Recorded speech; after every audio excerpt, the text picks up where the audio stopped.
Welcome to the Valley of Outlaws podcast with me, Will Flindle. A podcast for those taking the road less trodden, and a podcast for those seeking more.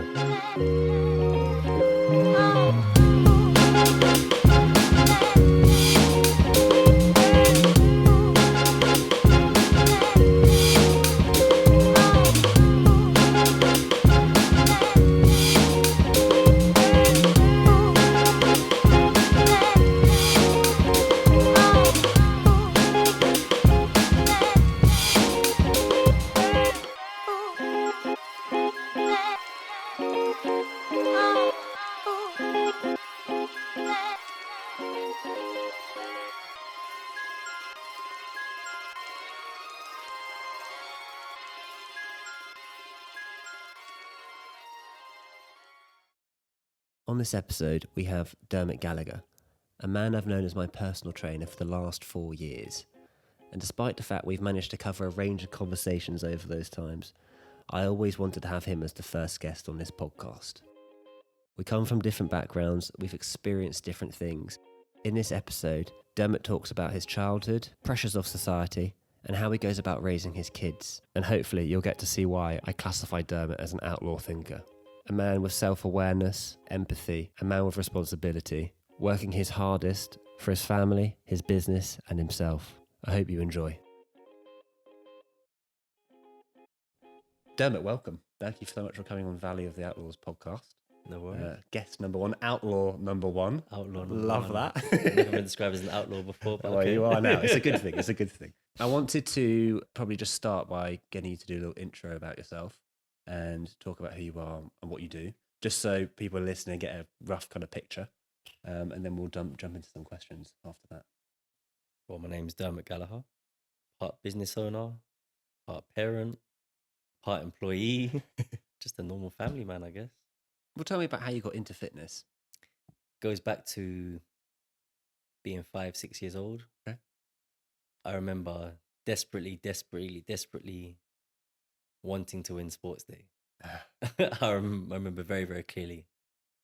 I remember having a nervous twitch in my back foot on the start line of a whatever, 50-meter race or something like that. That was in reception in primary school, and representing the school in athletics and football all the way through primary school. And then in the transition to high school, I remember my not caring about the academic qualities of the school, solely thinking I need to be on a rugby team. Desperately wanting to be on a rugby team and going through school, playing rugby all the way through high school. But then also behind school, my dad was a really, he was living his dream of me being a swimmer through me. So I was then actively swimming in the background from 9 years old, seriously. From 9 years old all the way through to 17, 18, possibly 19 if I can remember properly. When I say swimming seriously, we were swimming between 5 and 9 times a week. Wow. From 9 years old. Wow. So swimming, while it wasn't, I guess, my first love, it definitely helped my athletic prowess in different areas. Mm-hmm. I did swimming. I did enjoy it. Don't get me wrong. I really did enjoy it. I was very successful at it. Went to junior nationals from 11 years old, 12, 13, 14, and did very well. Never won, but did well. But I mean, it definitely set me up well for other areas of my life as well. Yeah.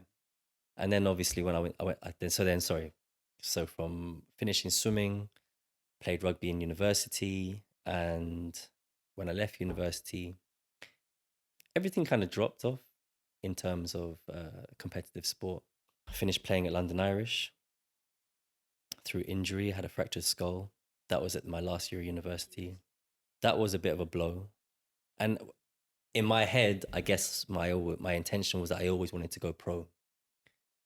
the reality is I probably never was good enough to go pro. I was good for that time, and that time was a very different time to now. It was just when the game was just finding its legs in the professional circuit, and I was a good club player, but probably wouldn't have made it pro. But even so, the injury was very it was like soul destroying. And Was it your passion at the time to be professional? Was it something which you were like, I'm dedicating 100% into looking this? back now, no. Looking back now, no, definitely not. At the time, I would say, yeah, I need to be pro. But looking back now, I wasn't doing everything that I could in terms of. I've never been the best trainer. Like, Interesting. So, you know, And yet you're a PT. yeah. So I've never been the best trainer. If I look back now, even in swimming, I always had more in the tank to give. And I don't know if the success I had was just based on natural talent or I was a good competitor. So there's some people who are training champions. They'll be lions on the pitch, or they'll be lapping people in the pool. But when it comes to competition, they crumble. Let me not say crumble. They don't do as well as what training would suggest they would do. Or there's people on the pitch who don't have that level of dominance they would on the training pitch in a competitive game. And I was the opposite. I really didn't like training and swimming. You're looking at the bottom of a pool for an hour and a half at 5 o'clock in the morning at 14, 15 years old. It's horrible, especially when it's freezing outside. It made getting up to go training very, very difficult. And during the winter season, that's when you're building your fitness. A lot of distance work has to be done. And I just hated it. I hated it. And I probably trained less than what I should have during the winter season. Coming into the competition season, I probably trained more. But as a junior, I won everything. I know I used to send not so much my dad was more tolerant at the time, but my coaches used to go mad. I remember my rugby coach, I refused to train one day because it was snowing outside. So I left my tracksuit on to come out training, and it kicked me off the training park and said, go home and come back when you want to train. So I was a terrible trainer, but I was able to lift myself for competition. And it was the competition, while I was always nervous and always scared, I was always able to perform. What were you chasing when you were able to perform? What were you trying to win? I guess rugby and swimming are very different. Swimming is a solo sport. My dad loved to watch me swim. He loved to watch me win. For me, I guess I was chasing the validation of my coaches. Some coaches were saying I had no heart and no bottle, which is why I was a terrible trainer, terrible in training. And I was always trying to prove them wrong. When I'm looking back now, at the time, I had maybe a different perspective on it. But looking back now, I think that's how I felt. In rugby, it's different. You're in a part of a team. People rely on you. And I never wanted to be that person to let my teammates down. You put your body on the line for your teammates first and foremost. The win and the game is secondary. You got people that rely on you. And to go into the changing room with the feeling that you let your teammates down is like, I never wanted that. I never wanted that. And it happened a couple of times, don't get me wrong. Like I'd missed a tackle a couple of times. I missed a catch under high pressure maybe. Or I just had a bad game when I knew I didn't play as well as I should have. And I didn't want that feeling very often. I wanted to keep that feeling away as often as possible. So that's what encouraged me to play as hard as I did. One of my problems in rugby and in swimming is that I never developed. I never went through puberty till very late. I never went through till, let's say, 17, 18. Wow. So while my peers were growing to 5'10", 5'11", 6 foot, I was still at 5'3", 7.5 stone. Wow. So in rugby, the physicality was a problem because it took me longer to recover from the games. I couldn't necessarily train straight afterwards. Swimming was a different thing because in terms of leverage, I'm half the size of a lot of people. So, and I think that's why I kind of realized I reached my cap in swimming earlier than what I think I should have. I think if I'd given it more time and gone through the stage where I wasn't winning, I would have come out the other side and been okay. But I'd just done my A levels. I was going to university. I was still heavily involved in rugby, even though I was still small. I was still playing well. So it was easy for me to just cast swimming to the side and go into rugby, yeah, and just focus on rugby.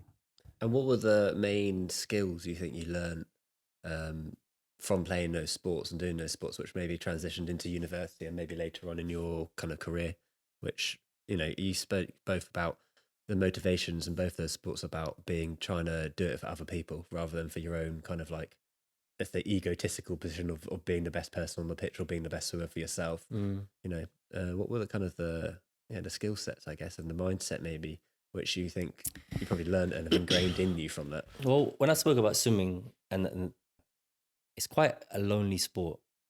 Like I said, you might see your friends at the beginning of the session, but ultimately for an hour and a half, you're looking at the bottom of a pool.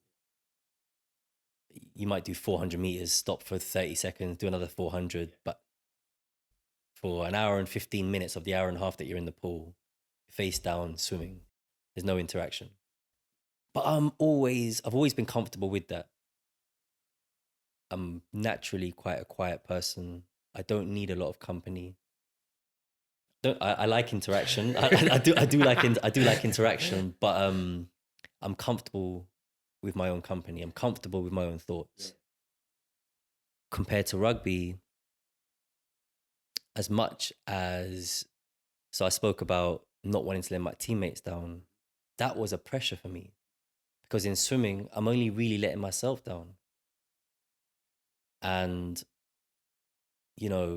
at 15, 16, 17, and even in university, up to 21, highly testosterone fueled men are not the most forgiving.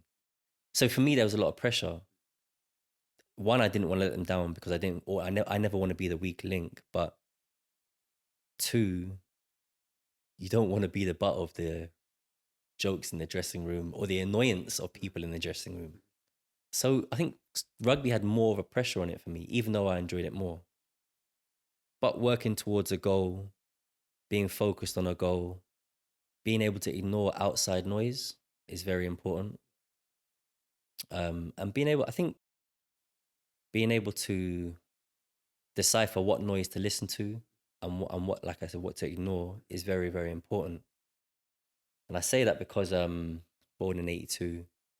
So I went through primary school in the 80s and started swimming in late 80s, but then early 90s and whatnot, into late 90s.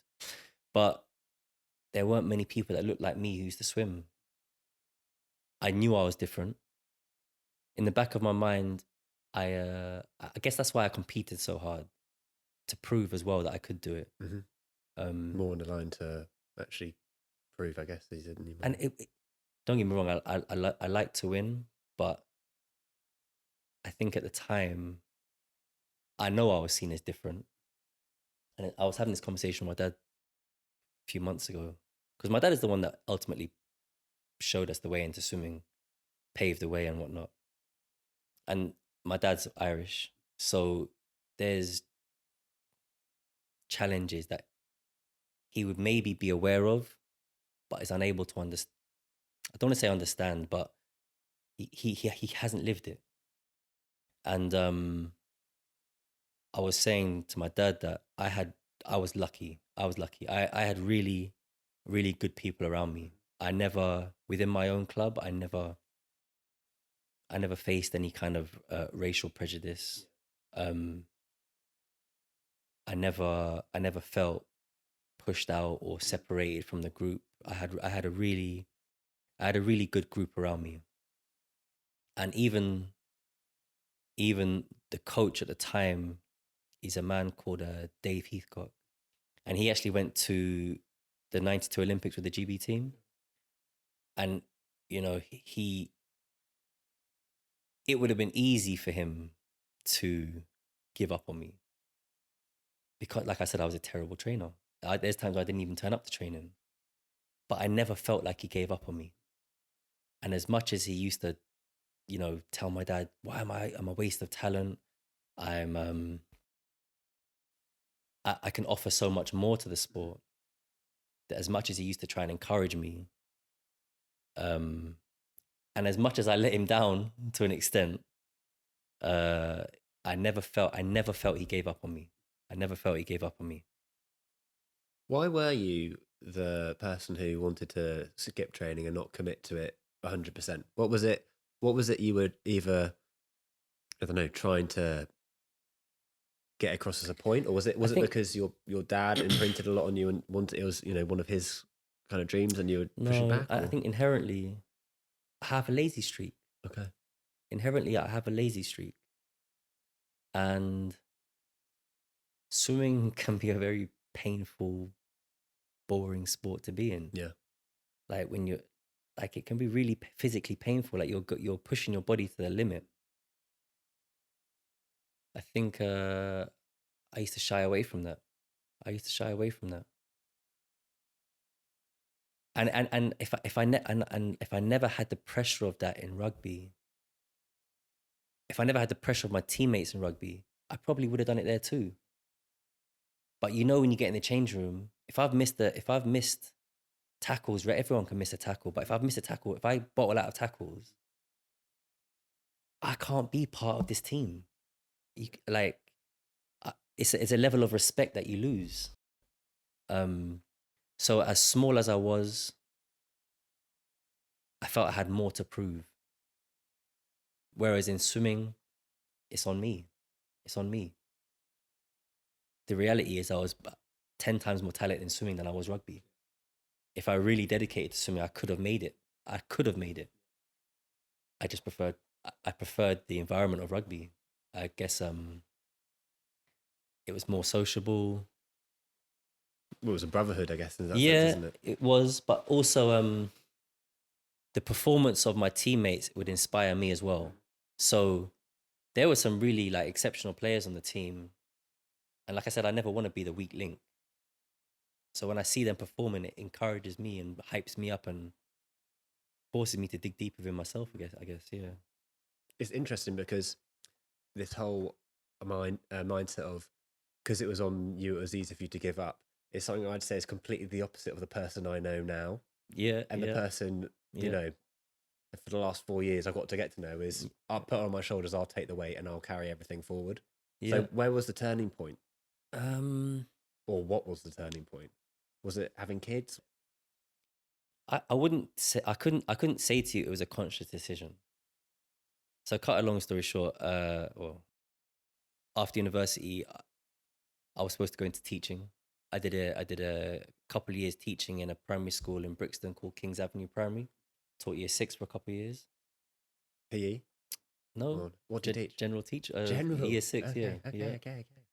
Because my degree was actually in sports science and education. So I did my teaching practice in that school, and then I stayed there.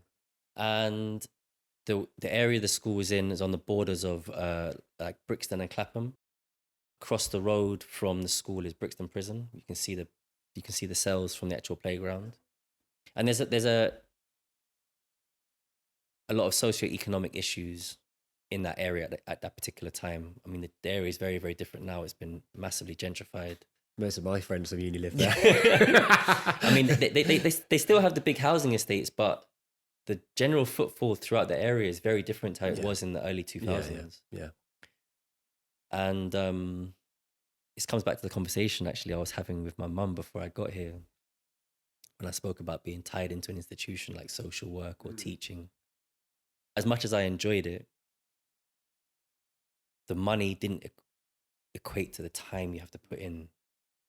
And I wasn't just a teacher. I was 21 years old. I looked young, and I was almost like an older sibling for them kids to talk to, like a social worker. I was a confidant. I played a lot of roles based on my appearance. And if I'm honest, I maybe I didn't have the maturity to deal with that at the time. I could handle the given situation at that time, I don't know if I wanted to. And talking to my mum on the way up here, actually,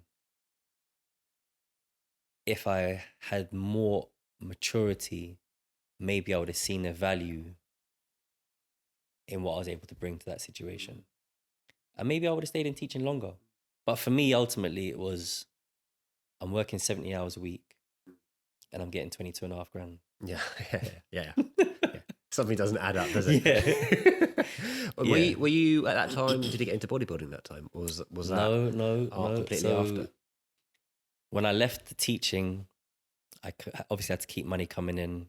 So, and I didn't want to have to think. So I went and joined an agency and I started delivering washing machines. I was a driver's mate for 6 months. I'm hoping it was better pay. It was probably similar pay, but freedom. Freedom. I could go to work, not have to think. All I have to do is read a map and then come home and I'm done. I could go out with my friends on a Friday and a Saturday and I wasn't worrying about lesson plans. I could go to work with an hour's sleep and not be worried about anything. Yeah, that's where that started. Yeah. So I quickly realized that being a driver's mate, I was under the jurisdiction of someone else's time because they were driving. Sure. If they wanted to stop, they stopped. If I wanted to stop, I have to wait for them if it was convenient for them to stop. So I did my HGV license, got a class 2. That would have been November 2006. And that's how I started driving heavy goods vehicles. So, and the driver's pay was very different to the driver's mates. So I actually stuck in that job for 10 years. Wow. For 10 years. Wow. Yeah. Okay, I'm not gonna lie, I didn't expect this. Yeah. I was in that job for 10 years. What, just solo, just doing it? Solo? What? No. Towards the end, I was PTing. Okay. So how did you get into that space then? Into the PTing? into the PTing and. So in my first year of uni, I actually done my PT qualification. Did my PT qualification down in Vauxhall, down on the one, I forget the name of the club, on a club on the Wandsworth Road. Okay. In between Vauxhall and Battersea, somewhere in that area there. So I did that in my first year of uni, and my intention was to do PTing on the weekends, earn some money. But I didn't actually PT. But what I did do, I was lifeguarding and doing fitness instructing. So I'd show people into the gym, give them little programs, introduce them to the equipment and whatnot.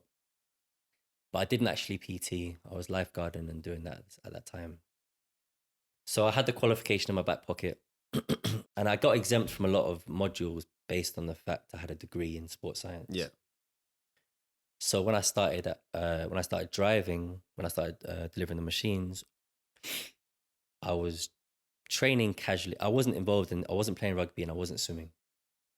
I was just training casually in the gym.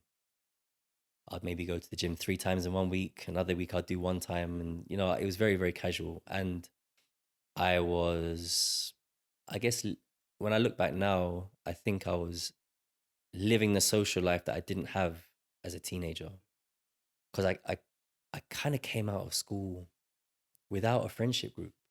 Because I was just so heavily involved in sport. Okay. Is one reason. But did that not? I was going to say, did you not build a friendship group from the sport? Well, that's one of the reasons. But the other reason was that my parents were very protective. From? I guess there was a fear of outside influence. I never had the freedom of my peers.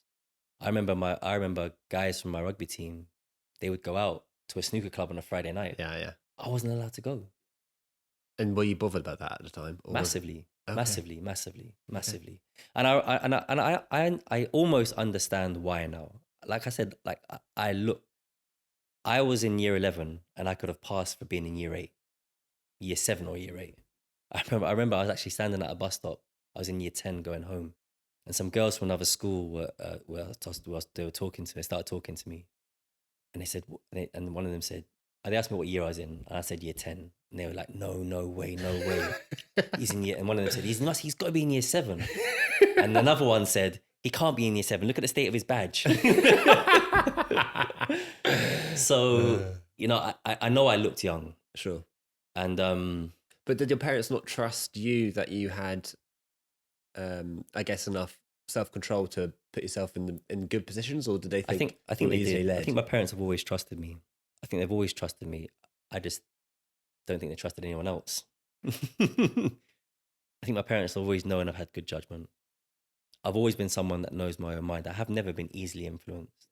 I always speak about like in a cartoon, they got an angel and a devil on Yeah, each shoulder. My angel has always spoken very, very loudly to me. Yeah, yeah. It's always overridden Yeah, that beautiful. devil.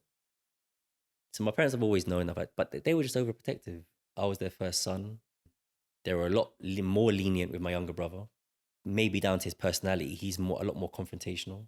So when they said no, he would push no, why? Yeah. Whereas I just said, look, I can't go, I'm not allowed.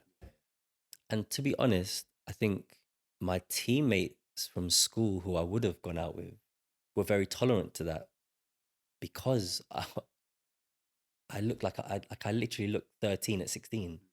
So it's not like, you know, I just looked young. I looked young. I looked out of place when I was with them. So yeah, if I said, and I was always honest. If I said I couldn't go, I said my mum won't let me or my dad won't let me. I'm And they just not never allowed to go. challenge it. Oh, I'd get a few jokes and Yeah. whatnot, but it was never with malice. It was just like, you know, dressing room banter and whatnot. But That's yeah, really interesting. ultimately, I felt like I left school without because although relationships and bonds are formed on the pitch, like they get reinforced when you're off the pitch. 100%, yeah. And I was never off the pitch with them. I mean, we were in the classroom at school, but never in a social environment. I can count maybe 3 or 4 times I went out. Yeah. So, and in swimming, I guess the social interaction, it wasn't quite there because I left swimming a little bit earlier than rugby. It was a different group. It was a different group. Like I went to an all boys school. It was just a completely different group. Yeah. I ended up going out quite a lot, going out to nightclubs and going to bars. And that's not to say I drank because I've never been a drinker. I mean, I took my last taste of alcohol when I was 21. Yeah.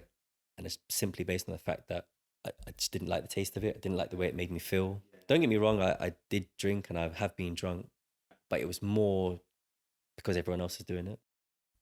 I quickly realized that it's just not for me. And again, you know, my friends that I was going out with, none of them were really drinkers. They would buy a drink. They may have 2 or 3 drinks, but none of us were going home drunk.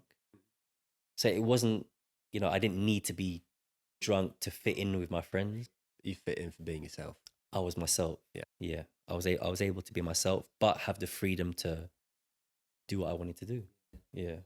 It's really interesting because, firstly, we've gone on a different tangent. I thought we got it, but it actually ties up perfectly because, you know, for the last 2 years, we've been having conversations which have ranged a broad range of topics of social, political, genders, whatever. Talking about podcasts, talking about influences for men and women. Yeah. But one of the common themes which comes up is also how you're raising your kids. And from what you've said so far, I also, and you might not have said other parts of it, but I also am wondering why you're also so kind of like not controlling, but trying to guide them in such a strong direction. If you didn't seem to have the bad influence around you, which you're like, I've learned from these mistakes. Yeah. You know, so you know, what I guess one of the early things that I was going to ask was what was one of the biggest challenges you face as a parent. But I think maybe I want to change that to, you know, how do you compare your parenting now to your father's, and from your experience as a child, what are you trying to do to guide Ezekiel and Zakia to go in different directions? You know, but you know, from before, I think obviously different times there's different social kind of setups now, and it's a different kind of environment we live in. But from what you said, you know, being someone who's got a very strong self-control and opinion and not easily influenced, you would imagine what I would imagine, that going into being a father as well, you're not necessarily going to really kind of direct them too much. But as I know you're very conscious of actually trying to make sure that they can be the best they can be. Yeah. So where does that come from? I don't think anyone can comprehend being a parent before they're a parent. So my children are my most prized possession, even though they're not my possession. And it's a very good question, actually. What I would say is, my children's characters are very, very different. My son is a special character. he's a special, he's a special character, and I'll be honest with you, like, there is a level of pressure and expectation that he's going to have on him as a young black boy in society and develop into a young black man in society that is going to be incomprehensible to a lot of people. And I think for me, I'm trying to warn him, and this may not be the best approach. And the question's making me think a lot, actually. But I'm trying to prepare him for what life has to offer him. At the same time, I'm trying to make life as easy as possible for him, which could also be quite detrimental. I came from a real stable background. I had so my dad, just touched on earlier, is a white Irish man, formerly a Catholic priest. Really? Yeah. Wow. Yeah. And my mother is a black Ghanaian lady who comes from a village in the north of Ghana, in the most harshest terrain. And so I come from a real diverse background. And arguably one of the most difficult, as some would say. The mixed race background is extremely difficult to actually grow up in. Yeah, I would say that. But I never felt like that. And I don't feel like I felt like that because like I said to you earlier, I felt like I've always been really blessed to have good people around me. But what it did give me was a sense of security, a sense of stability, which really has allowed me to be the person I am.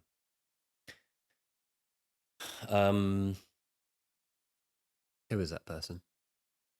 I think a person who knows his own mind. I think I'm a person who has the ability to deal with pressure, to not compromise my moral compass. I think I'm ambitious, but not for the coin. I want to be the best person I can be. And with my son, touching on my son first, I'm always trying to put into him that, money will come and go, but your character is what stays with you. And, being the best person you can be is very, very important. And there's challenges he's going to face that I'm not going to be able to save him from. But what I am trying to give him is the tools to be able to deal with these situations. So we live in a very different time where I had the freedom to be playing outside and running around and, had group of friends in our area. He doesn't have that freedom. It's just not safe anymore. So the social skills that I would have developed from playing outside in our local area, from the boys in my local area, the skills that the survival skills that you develop in these different situations you get put in, he's not necessarily going to be able to have. Is that because they're more extreme, the situations these days, or I wouldn't say more extreme. I would just say he's not exposed to anything or as much. The environments that he's in are very controlled environments. So what were you exposed to, though, that made you learn quickest, that you think he is not going to be able to learn without getting hurt? And so therefore you want to It's teach not. it yourself? I guess it's not. Well, not hurt, but do you know what I It's mean? not, yeah. Do you know what I mean? Hurt's the wrong term. Maybe it's the right term. But let's say, for example, I remember. Okay. How you conduct yourself socially is very important. He's going to high school in September. And, you know, like I said, he comes from a home which he's loved. He comes from an environment where he's got opportunities. He comes from an environment where his belly's always full. He's got nice clothes on his back. But he's going to go into an environment where people don't come from the same backgrounds. So he walks out of his house with a carefree, good intention mindset. And he's going into the world where there's some kids who don't have a coat because their parents can't afford it. And he's got a lovely North Face coat that someone else might want because they haven't got a coat. I'm going to send him to school with a phone in his hand because if I need to get hold of him after school, if he needs to get hold of me, he's got that ability. There's other kids who haven't got these phones. And the reality is that kids that come from a harsher background prey on people coming from more privileged backgrounds. What I was getting in my mind was you're sending your son to school to face a younger version of yourself. Of myself? I'm not saying you came from a much worse background, but someone who you clearly understood it and you only understand it from being potentially... No. I mean, I know. I remember going into... I went to a really nice Catholic primary school, and my high school was a Catholic school for boys. I remember standing in the playground on my first day by myself in a sea of people I didn't know, freezing, with boys my age, spitting, shouting, swearing, that in a way that I wasn't used to, talking about things that my friends in primary school would never have spoken about. And in my head, I'm thinking, how am I going to get through this? Survival. Yeah, how am I going to get through this? And one thing that's always worked in my favor, I've been naturally quite a reserved person. I've been a quiet person, so naturally I'll observe things more than I'm engaging in things. So I don't put myself in the lion's mouth ready to get bitten. You know, I'm able to stand back, observe. I can see this person is a bit off.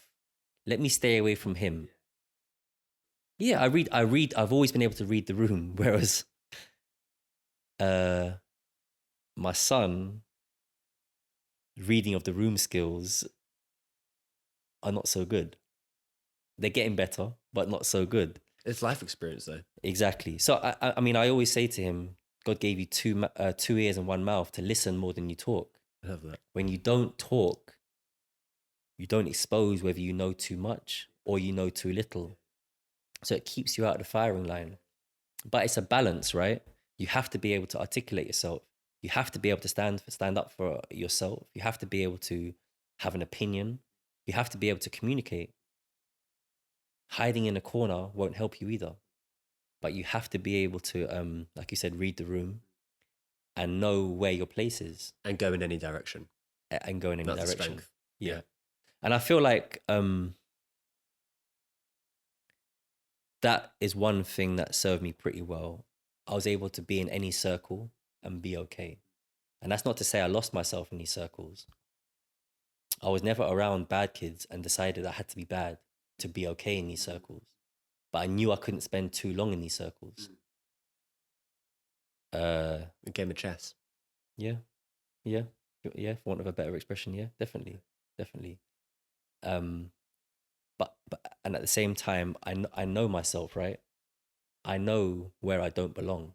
I might find myself here, but I know I don't belong here. I may be interested in what's over here, but not let me stay too long over there. Because everyone is susceptible to peer pressure. You know, there was kids that came up from primary school that they were in my school. They had the same teachers we did, but they went the bad route as soon as they got to high school. And for me, I know a lot. I know them kids, and they weren't bad kids. Their parents came to parents even in the same as mine did. Obviously, I don't know what goes on in their home, but I think for a lot of kids, the desire to fit in, the lack of awareness, your lack of place in society will dictate where you gravitate to. And a lot of kids gravitate to who will accept them. Yeah, so I was lucky where I was always able to stand. I've always been able to stand alone, and I've had to a lot of the times because I'm not the most socially inept. Like I'm not the best socially. In fact, I'd probably say I'm quite socially inept, and I've got better as I got older. But I've always been able to stand alone and be comfortable in that place, or let me say, appear comfortable. Mm-hmm. I haven't always been comfortable. It can get lonely. Yeah, and like I said, like before, I never went through high school with a massive social group. I had friends. I could go in any classroom and I'd have someone to sit next to and talk to. You know, I've always had the respect from the older years based on my ability to play sport, based on the way I conduct myself. You know, at that time, there was like 4 black boys in my class. We were in a real minority. So there was a camaraderie, not just in my class, but in the other classes and the older years, that gave you a shelter of protection to an extent. And I went to a good high school. Like, it wasn't rough. I mean, there were some rough kids there, but you know, generally I was in pretty safe environments. But I was always aware of my environment as well. And I feel like you know, I've been really blessed in life. Like I said, I've been really blessed. I've been looked after well. I've got good people around me. And whenever I've been at a point where I do feel like, like I'm a little bit over my head, there's always been someone to pull me out. So I've been lucky, whereas other people may not, you know. So with my son and my daughter, I guess I'm just trying to, one, put them into environments where they're challenged, but it's safe. It's funny because Jordan Peterson says parenting, the biggest lessons kids will learn are the ones where it's the greatest danger. So when you're shielding and protecting your kids, absolutely, and not allowing them to really learn in the proper sense, because it's not the most dangerous situation, but it's the biggest kind of risk, or you know, there's the biggest kind of loss. Absolutely, and I think there's 2 sides to that coin, right? And if I go back to situations when talking to my brother, you know, there was time there was only me and him as we were growing up, so most of the time we were together, like school holidays, weekends, and whatnot. And there were situations and encounters that we had that I was able to brush off. I'm 3 years older than him, so I was able to, like, it is what it is, come through it, it's okay. Whereas for him, he you know, it really sat on him. It sat on him for up till today. There was a time when we were leaving the athletics track, and the athletics track is maybe 20-minute walk, 10 minutes or 7 minutes on a bike. So it's me and him, and then there's another family up the road with 3 brothers, so there's 5 of us. So me and the older brother of the other family, the older brother was a year older than me, and then my brother's 3 years below me. There was another brother 2 years below me, and another brother was slightly younger. But we were coming out this athletics track, and we got to go past the housing estate. And there was it looked like 100 boys, but it probably was about 15 kids on the side of the road. But there was like, I had a bike with me. One of the other brothers had a bike. My brother just had a fresh pair of trainers on, a new pair of trainers that my mum had bought him. And from previous experience, I could see this situation going quite badly. So what me and the older brother said to do was let the little ones run around the back way, take the longer route, whilst we go through the middle, take what comes with that, and let the others get away. Ultimately, the little ones never went. They came back, and my fear was that my brother's trainers would be taken. My mum had just spent whatever it was. It was, she couldn't afford to buy them again, and I had to wrestle for my bike, and we were getting pushed around, and my aim was to hold on to my bike and make sure I got eyes on my brother, make sure no one's putting hands on him.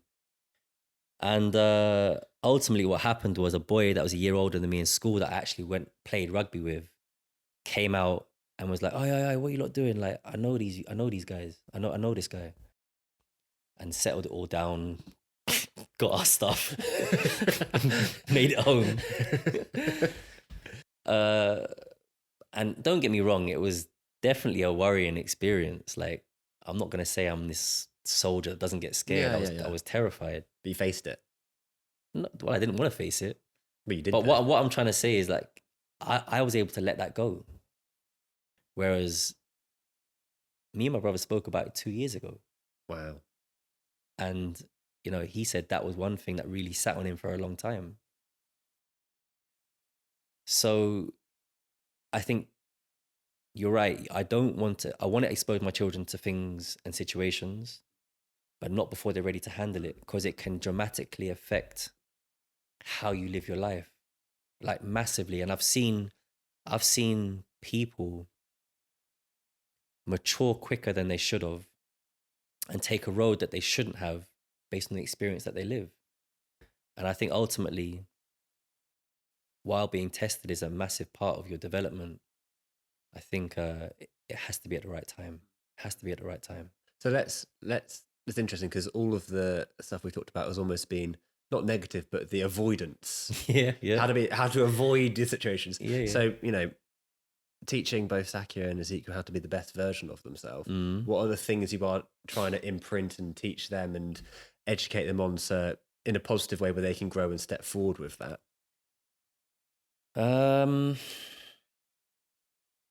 I wouldn't say I've got a list. I haven't got a list written down where I think I'm ticking off these things day by day. But what I do is talk to them a lot. Dealing with Zakia as a girl is very different. One, because she's 2.5 years younger, but two, she's a very different character. Ezekiel he's slightly autistic. So the way he handles himself in different situations is different to someone who's maybe not. While he's very sociable in a group that he's comfortable in, he's also struggles socially. So let me give you an example. We do jiu-jitsu at our gym on a Sunday evening, and this is his environment. This is our gym. It's his place.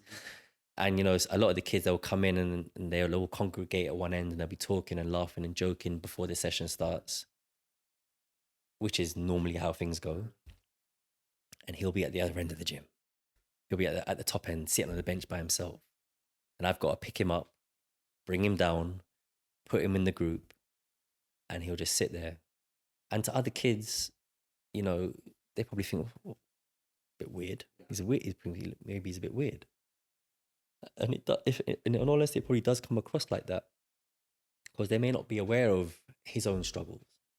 And I'm also aware that children are very, very unforgiving,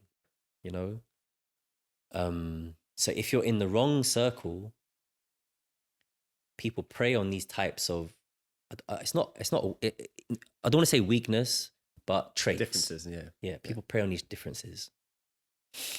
So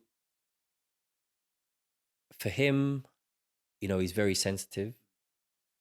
So going through isolating experiences too early can be quite, I think, could be quite damaging for him. But at the same time, I've got him in jiu-jitsu, not just for the physical aspect, The discipline. but for the discipline, and to force him to be in uncomfortable situations, to force him to persevere, to force him to understand that struggle is part of the process. And there was an interesting quote I read or I heard somewhere, and it says, "The mat doesn't lie," and it's true, because you can't half-ass it on the mat when someone's trying to pull your arm off, because the evidence will show in the outcome.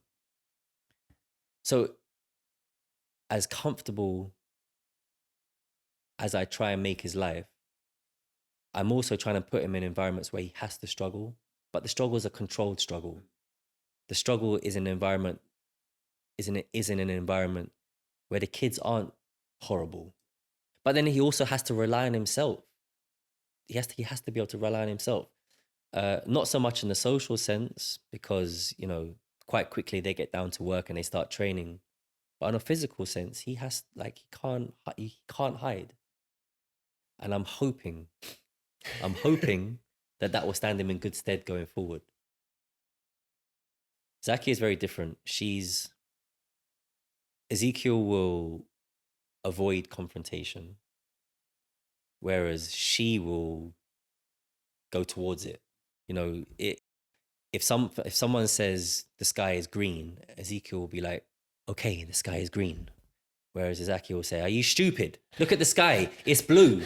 And she will argue for 20 minutes about the sky being blue. Yeah. Whereas Ezekiel will be like, okay, the sky's green, and then leave it alone. So there's certain struggles or worries that I don't have with her. She's not going to be rolled over in a social situation. But as a girl and as a female, I have other concerns. While she would come across more confident in a social situation, there's a maturity that she doesn't have that he has.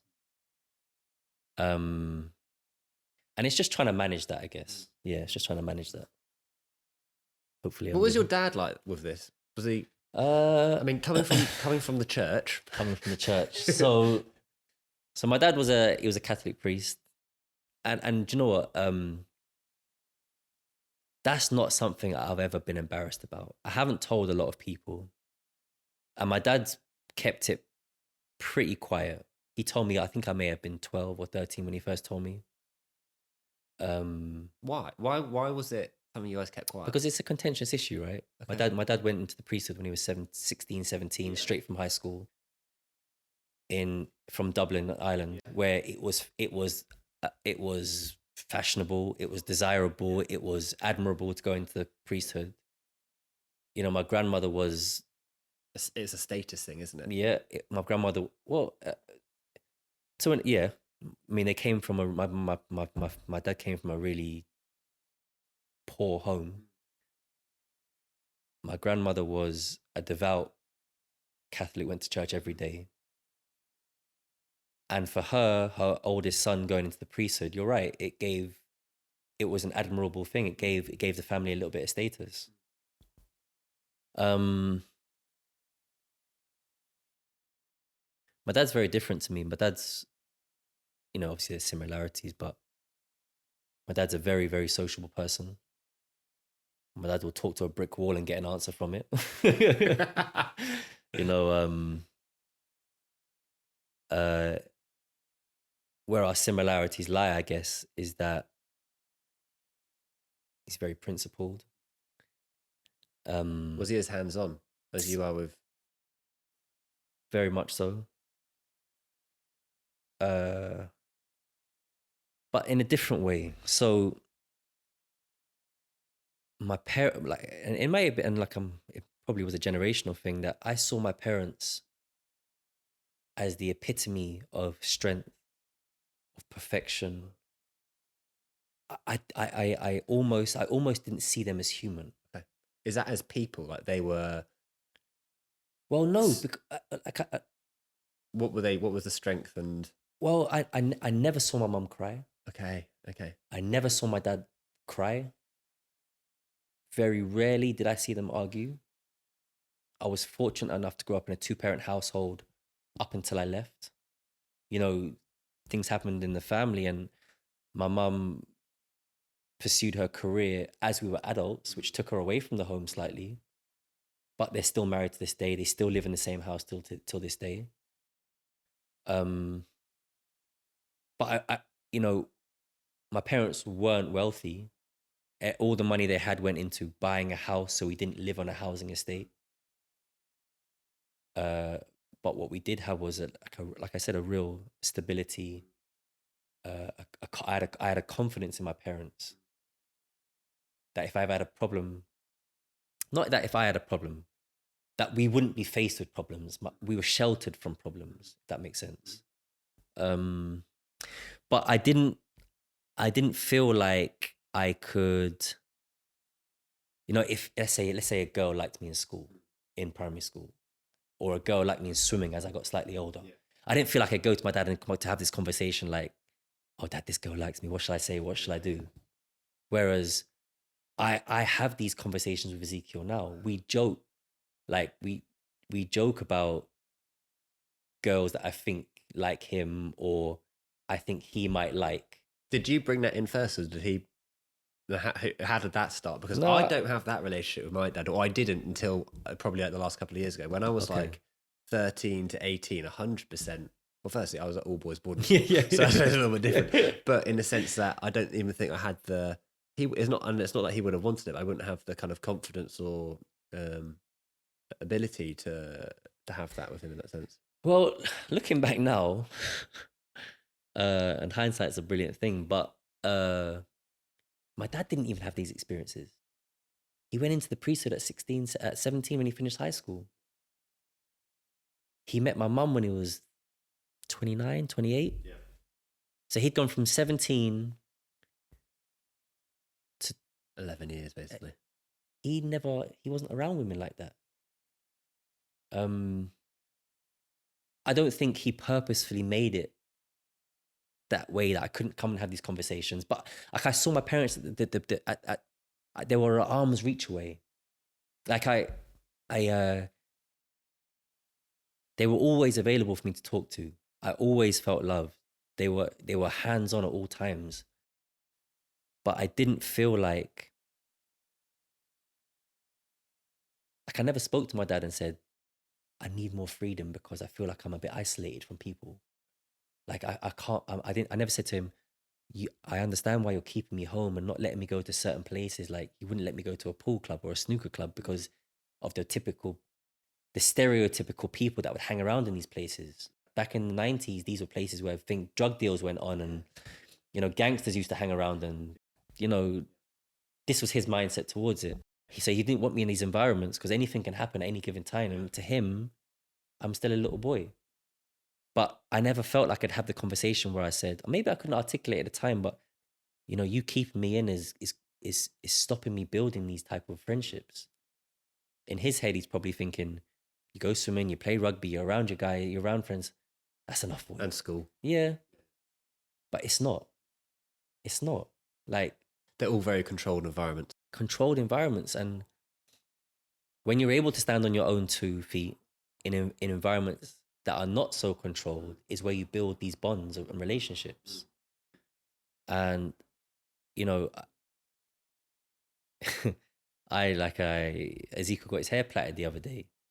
So I think my son is very handsome. Yeah. He looks like a big boss man. I saw the photos. So we were joking about the girls, you know, touching his hair or liking his hair, or, you know, there was a girl, we have this joke about, there was this girl in his school who ran the length of the field or playground and punched another girl in the stomach for talking to him when he's in year 4. Do you know what I mean? Like, yeah. So these little things, I hope will allow him to feel comfortable in coming to me and having, you know, if he has any problems, in these type of situations, or not even problems, questions or queries. Whereas I never felt like I could do that. And I don't think it's because my parents wanted to be distant. I just think it was a generational thing. I agree. I do agree, actually. I think generationally, Yeah. it's the transparency and the kind of understanding for the importance of that was less there. Yeah. And I mean, like I said, like you, I went to an all boys school. So I probably encountered these things a lot less than he would, because he's going to a mixed school. So, excuse me, the questions that he may have may come up a lot sooner than they would have come up for me. But I also want, you know, as much as I try and portray myself in a certain way to my children, I also try and be honest. So yes, I want to be a pillar of strength. Yes, I want to be a pillar of stability. Yes, I want to be emotionally strong but balanced. I also want them to know I'm human, you know, and I get upset. I get weak. I make mistakes, you know, I make bad decisions. I'm only human. And hopefully with that, that will give them the freedom to come and talk to me. And I've lived a life that I've walked a path closer to his than my dad walked to mine, if that makes sense. My son is fair skinned like me, but it's a different time now. You know, there's 3 white kids in his class. Really? Yeah. Wow. So it's a different time. So there's certain challenges I had that he won't have. But like I said, I've walked a path closer to his than my dad actually walked to me in that sense. So hopefully I can be more hands-on with things that are personal to him than my dad was able to be with me. That's beautiful. It's interesting because I think I want to go next into, you know, the best version of you beyond being a father, but what you've just explained for the last half an hour is actually how you're being the best father and your approach and the best way actually in teaching them lessons and actually, I guess, learning from what you have experienced. Yeah. And trying to give them that freedom to grow and understand themselves better. I mean, what I'll tell you, one regret I do have.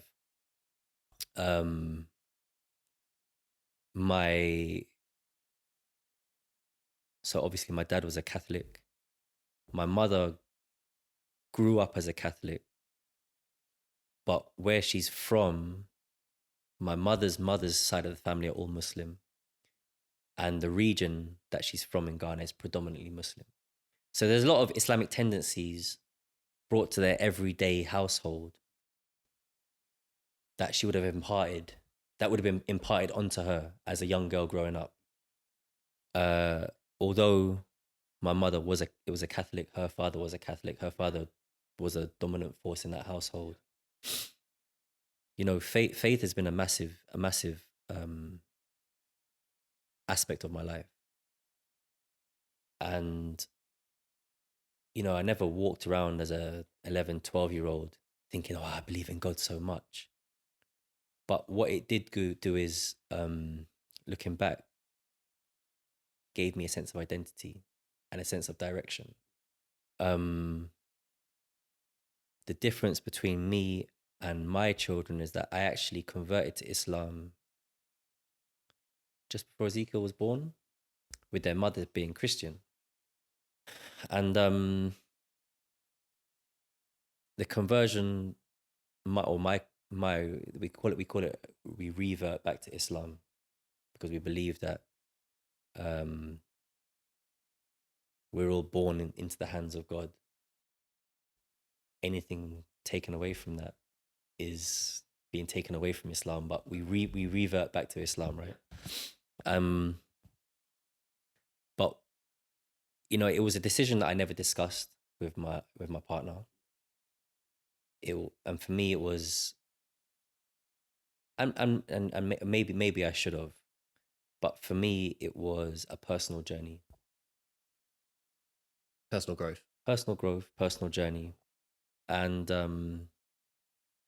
but I can also see how it's caused an element of confusion in the house, and an element of confusion that I never had growing up. I knew where I was. I knew where my place was. The confusion is less now, more so now, because a lot of the kids in the school that they're in are Muslim. So the kids are naturally gravitating towards that side. They don't need to be one or other in your mind, though, do they? Or would you like them to be? They don't need to be one. They don't need to be one or the other. But believing in something gives you a foundation. Gave me a foundation. And it's not so much. And I'll be honest with you. It's not so much. As an adult, we have the ability to rationalize, right? Let's say, for example, you're an atheist, but walking into a room and going and slapping everyone else in the room is not an acceptable thing to do, because you wouldn't like it if you were sitting in a room and someone was to walk in and slap you in the face. Or let's put it more realistic. You wouldn't like it if you're all sitting in a room and someone was to come in, dig in your pockets, take your stuff, and when you start to argue, punch you in the face and walk away. You wouldn't like it. It's an extreme example, but what faith does or did for me was give me a strong moral compass. I'm not going to do something that I wouldn't like done to me. And I understand that, as someone that believes in God, that there's no hiding. Everything gets seen. I could be in here. This is your home. You brought me into your home. When you go to the toilet, if I take something, yeah, you might not know, but my faith would tell me God is going to know, and nothing goes unpunished. Yeah. And you also know I see you every Monday. But do you know what I mean? Like, nothing goes unpunished. Yeah. So there's an underlying fear of God that keeps me in line. Yeah. And I say fear of God for want of a better expression, but in Islam, that's how we rationalize things.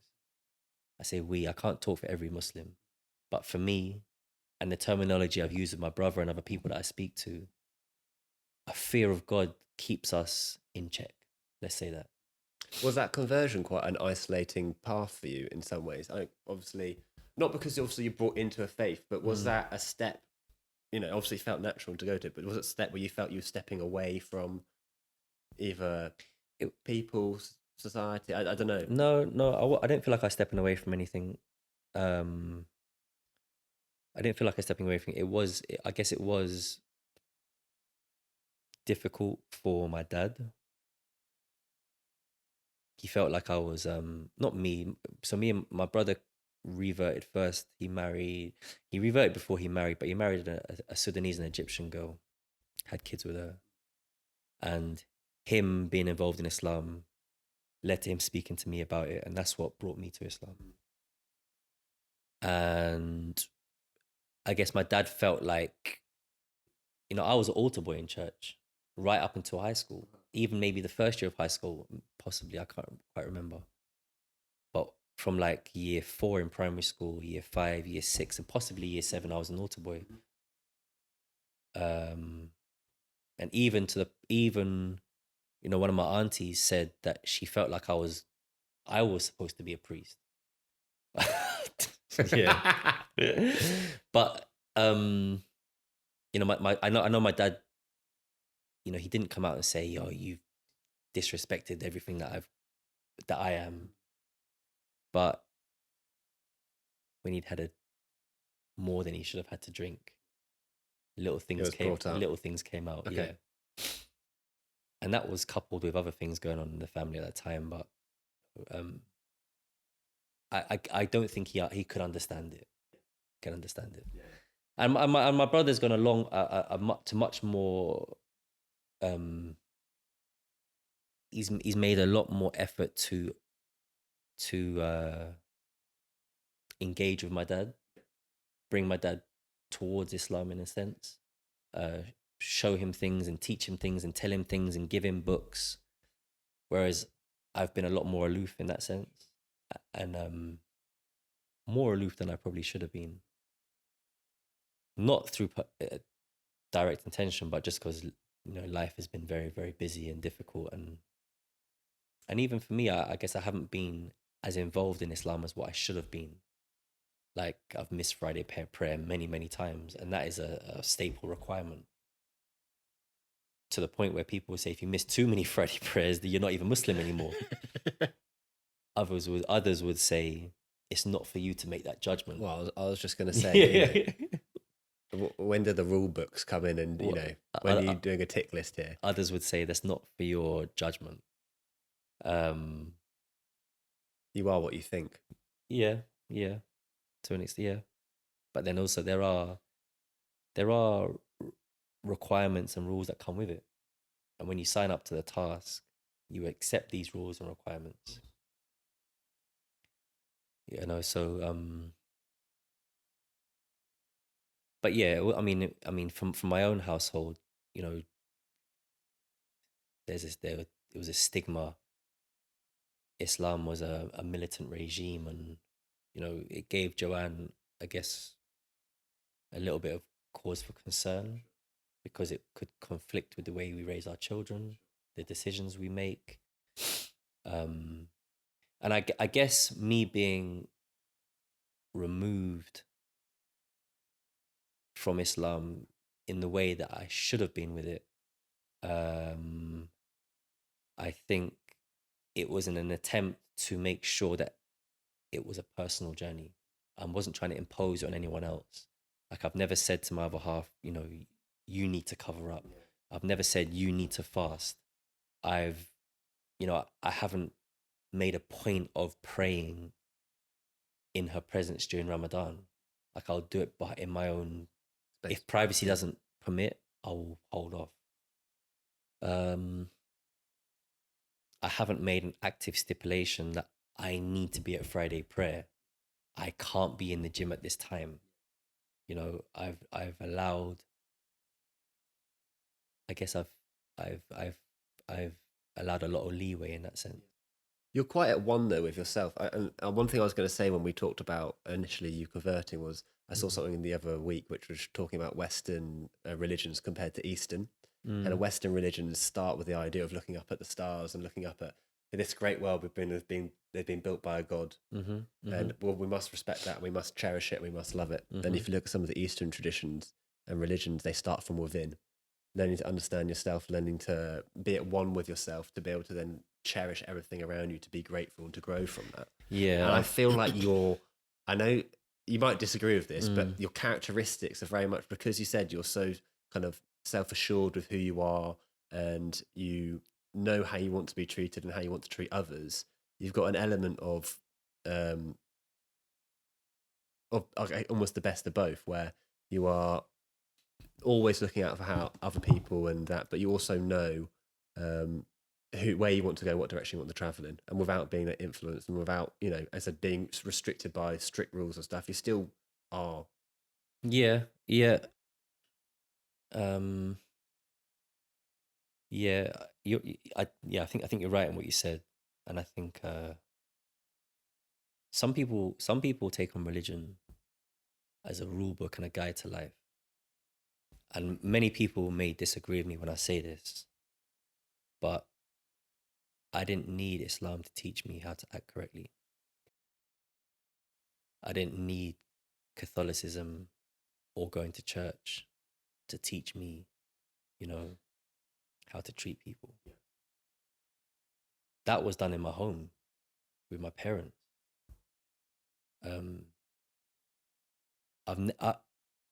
I've never been a person that pushes the line too much.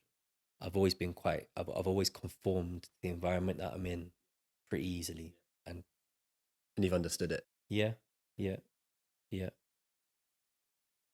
Some might say that's a compromise in your character. I would argue that I've been one of my strengths is that I've been able to be very adaptable. But I'm not the best person to talk on Islam or religion in general. But what I do know is that ultimately, you know, we're here to treat people correctly. We're here to treat people as we want to be treated. And we're not here to use, abuse, or take advantage of people. And I think if you keep these traits or qualities in mind, it aligns with most religions. 100%. 100%. You know, and the basic foundations also for just being a good person. yeah, Do you know what I exactly. mean? Like I remember, like, you know, it must have been 10 years ago. Jehovah's Witnesses knocked on my door, and most people would say, "Oh, close the door." But I was living in a Mason at the time, so I'd come downstairs, and I opened the door, and I'd actually just taken on Islam at the time. And I remember them saying to me, you know, about, I don't know anything about Jehovah or how they see God, but they started their speech on how life would be, or society would function so much better if everyone was the same. And I kind of sat down on the stairs, let them speak, and let them finish. And I kind of said, you know, I respect what you have to say, but ultimately, I think there's beauty in diversity. And I said, the problems don't actually come from religion. They come from man's interpretation. Yeah, yes, exactly. Man's ego and man's willing to conquer and dominate. If you believe in Jehovah and want to go to your Jehovah church or wherever it is that you go to, fine. But I should also be allowed to go to my church or my mosque next door to yours without thinking that you're looking down on me. Because ultimately, if we come out and shake hands, what's the problem? If we can come out and look after people, if we can come out and treat people the same, treat people with respect, what's the problem? I just believe in a slightly different path. If I go to meet my dad, go to my dad's house and visit him, and I hug him, or my brother comes and shakes his hand, we're still serving the same Father. We just greet him in different ways. And ultimately, that's what religion is, or spirituality is. Your interaction with God. It may be slightly different, but who's to say one or another is the better? You know. So, yeah, that's my take on it. That's beautiful. It might be a take on Islam that's way too relaxed for some people. Some people say you're not even Muslim now, but that's how I feel. It doesn't matter to you. Yeah. What does the best version of you look like? Bloody hell. It's a hard one, I know. Best version of me. Look, as important as money is in today's society, I have to be able to sleep at night. You know, me and my other half have taken on a gym that closed 6 weeks in because of COVID. Yeah. And it's been a constant struggle. So it's been 3 years of intense financial struggle, which has caused me to have to, you know, work sometimes 80 to 90 hours a week, taking me away from my home, the kids, my other half. It's put a massive strain on the relationship at some points. It puts a massive strain on me because I can't be as talkative as I want to be. I can't be as calm as I want to be. I can't be as flexible as I want to be. I can't be as understanding as I need to be. But it's necessary at the moment. It has been necessary. But I think ultimately the best version of me that I want to be is an effective, loving father, parent, dad. I need to be useful as a partner, we're not married, but a husband or other half. Why do you laugh on that? Well, she, you know, there's been that. Why aren't we married yet? And the all honesty is not because I wouldn't marry her. We've got a business together. We've got a home together. We've got a bank account together. We've got children together. It's just that life has been very consuming. You know, yeah, life has just been consuming. Hasn't allowed time for that. You know, Joanne got pregnant with Ezekiel 14 months after we met. You know what's funny is a lot of people when they go 14 months. when they have their first kid, they get there's that pressure. Oh, boy, we must get married now. No, I never had that pressure. No, I never had that pressure. Not because and that's not a reflection on Joanne at all. No.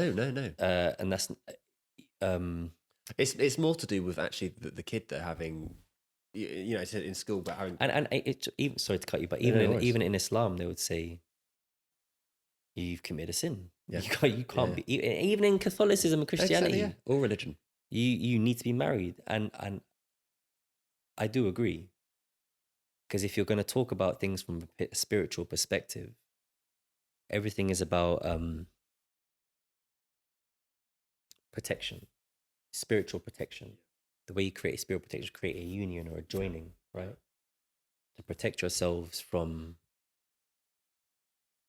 for want of a better word, spirits or demons or devils. In Islam, we call them jinn. And in all honesty, I think probably should have. We probably should have been married.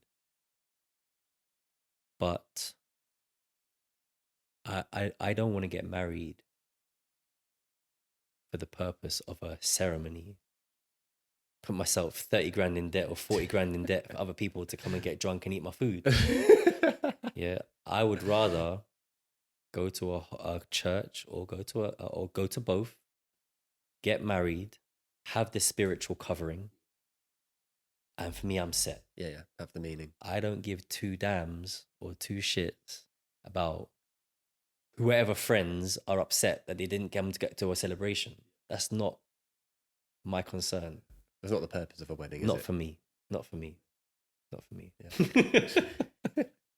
So back to the kind of the best version. I mean, arguably over the last 3 years, your performance level has been beyond what an average man would do. You know, running a gym during the day, driving lorries throughout the night. Why?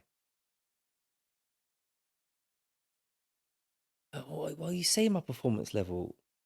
Your hours you're pulling are beyond You're right. anything I know of any You're other right. person. So your There's performance level is exceeding what an average man would have. You're right. There's time. There has been weeks, not so much now, but there has been weeks where I've gone from Monday to Friday with 5 hours sleep. I'm catching an hour here, half an hour here, 45 minutes here. You're right. There has been. And that's with the sole purpose of being able to financially provide.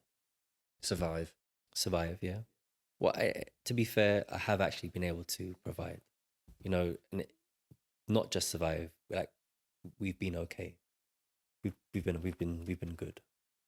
But that's because you set such a high expectation for what you should be bringing to your family. I'll be honest with you, it wasn't that. You know, the kids, you know, the venture with the gym, it's not just a burden on me and Joanne. You know, it takes us time away from the children. 100%, yeah. And I was always of the mindset, you know, there's a burden that they accept, that they've had to deal with us taking over the gym. And I want to try and make it as minimal as possible. You know, one thing that I value my parents so much for is that I had no worries as a child. You know, I never had the best clothes. You know, I knew money was a struggle. But in terms of love, stability, peace of mind, that was very much on the table when I was a child. And it gives you the ability to be, it gives you the confidence as an adult to know you come from that stability, you come from that grounding. And I always want to give the children the same. You know, how can the kids know we have a gym. Yeah. The kids know we've been struck down by COVID. But how can I be the pillar of strength in the house? If I turn around and say, oh, I'm just too tired to work 2 jobs. We got to give up the gym. How is my other half going to see me? How is my son going to see me? And what is the expectations for my daughter's future husband? The standard you set. Yeah. Yeah, interesting. You know, at some point as a man in a relationship, at many points in the relationship as a man, it's going to be uncomfortable. But this is the cross that we bear. And it's that which I'm trying to prepare Ezekiel for. Yes, he's 11 years old. It's a long way off. He may never even have a relationship. God willing, he does. He may never. But he has to be prepared for the pressures that life is going to put on him. You know, he deals with his own pressures at the moment. He's very dyslexic. He has ADHD. So he has pressures that I never had to deal with. He had difficulties that I never had to deal with going through school. School was relatively easy for me. I wasn't the most intelligent, but I was able to get through it pretty easily. But you can't give up. Like, you can't give up. And going back to what we were talking about in the beginning about, you know, not being the best trainer in swimming or shying away from certain things, it's a massive point of regret for me. Because if I was able to show the same heart at that time and passion at that time as I do now for what I do, where would I have been? When the question, when you ask what's your passion, I think it's a fair judgment, a fair assessment for you to say your passion's your family at the moment. I just started doing jiu-jitsu. I wouldn't quite say it's a passion. It might be when you beat Tom Hardy. It might be. It might be. Watch out, Tom Hardy. No, he's a lot further along. But you know, time. And I think that's probably one of the reasons why I started, because one, the kids are heavily involved, so I want to be in a position to help them. But then two, I also need an outlet. And I've been in the gym training for years. And last year I kind of found, I was getting bored. I was going to the gym through habit. Not through desire. Yeah, not through desire, yeah. So I wanted to add something different into the mix. And jiu-jitsu is very, very difficult at 41 years old. Has it helped? Has it helped? Has it brought more excitement in the day? Has it brought... Okay, so it's been an extremely humbling experience. It's been an extremely humbling experience. But what I do, and no one else would see this apart from me and the kids and Osama, who comes with us, is just the excitement going to training, the little conversations about what we think we're going to do on the mat, or what I think I'm going to do on the mat. And then the ridicule coming home. Dad, you said you were going to do this. Where was it? Or me not doing something that I said I was going to do, or me doing something that I didn't think I was able to do. So it's these little conversations, and also me being able to really understand and relate to what they go through. It's not nice. It's not nice having your rib cage. Someone like, I'm 90 kilos. It's not nice having another 90 kilo man sitting on my rib cage, trying to dislocate my elbow. And it's okay when you sit on the sidelines to say, "Oh, it can't be that bad. Get back on the mat." It's horrible. Yeah. It's not nice. It isn't nice, but it's also a challenge. It's also a challenge that is bearable and you can't shy away from. Once you commit to something, it's important that you take the rough with the smooth. There's always two sides to a coin. My kids want to compete in the English champs, the British champs, and then the Europeans this year. Yeah, that's great. But I'm not going to send you into a situation with hungry, competitive kids. Like real competitive animals, for you to go and get hurt because you don't feel like training. Okay, you want to do these competitions, I'll make it happen for you. But you have to show me that you're ready to be in that company. To show me that you're ready to be in that company, you're going to have to go through some uncomfortable moments. I understand how uncomfortable these moments are for the ego, physically, mentally at times. But this is a reflection of how life can be. And when it gets hard, you can't bow out. Like, there's no one, from a man's perspective, there's no one coming to save you. From a young black man's perspective, you're supposed to be superhuman. No one's showing you mercy. Who's showing you mercy? They think that we don't feel pain. That is how, there's no give. He'll be all right. He's not gonna be all right. He feels pain just like you. His feelings get hurt just like yours. I remember being pulled over when I was 18 and I got surrounded by police officers. There was me and 2 other friends, to the point where I couldn't even see my friends. I could just hear them. And they conducted their search. We were outside a club. It might have been at 2:30 in the morning. We were probably out there looking for girls.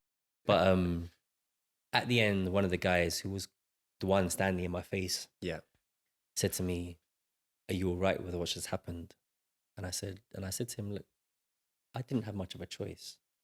You've done what you wanted to do." And I said, "But the next time you pull someone over, imagine it's your son. Imagine I was your son. I'm someone's son. Forget my skin color. Imagine I was your son. Imagine I was your son standing here. Would you be happy with someone doing what you've done to him right now?" It's a different time now. It's a different time. But the reality is that prejudice still lies very deep in this society.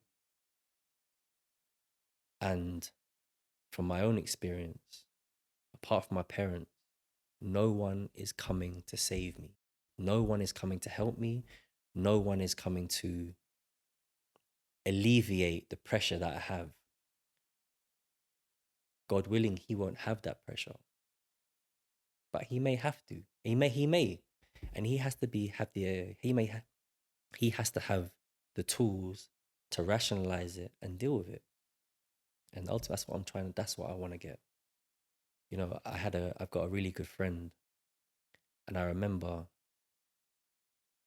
being in the truck with him, going out on a day to deliver washing machines, and him talking about his son at 9 years old being bullied in primary school, and him saying how he's going to move him out of primary school and change. And I remember saying to him, "Look, I'm not a parent, because I wasn't at the time, but running isn't going to save him."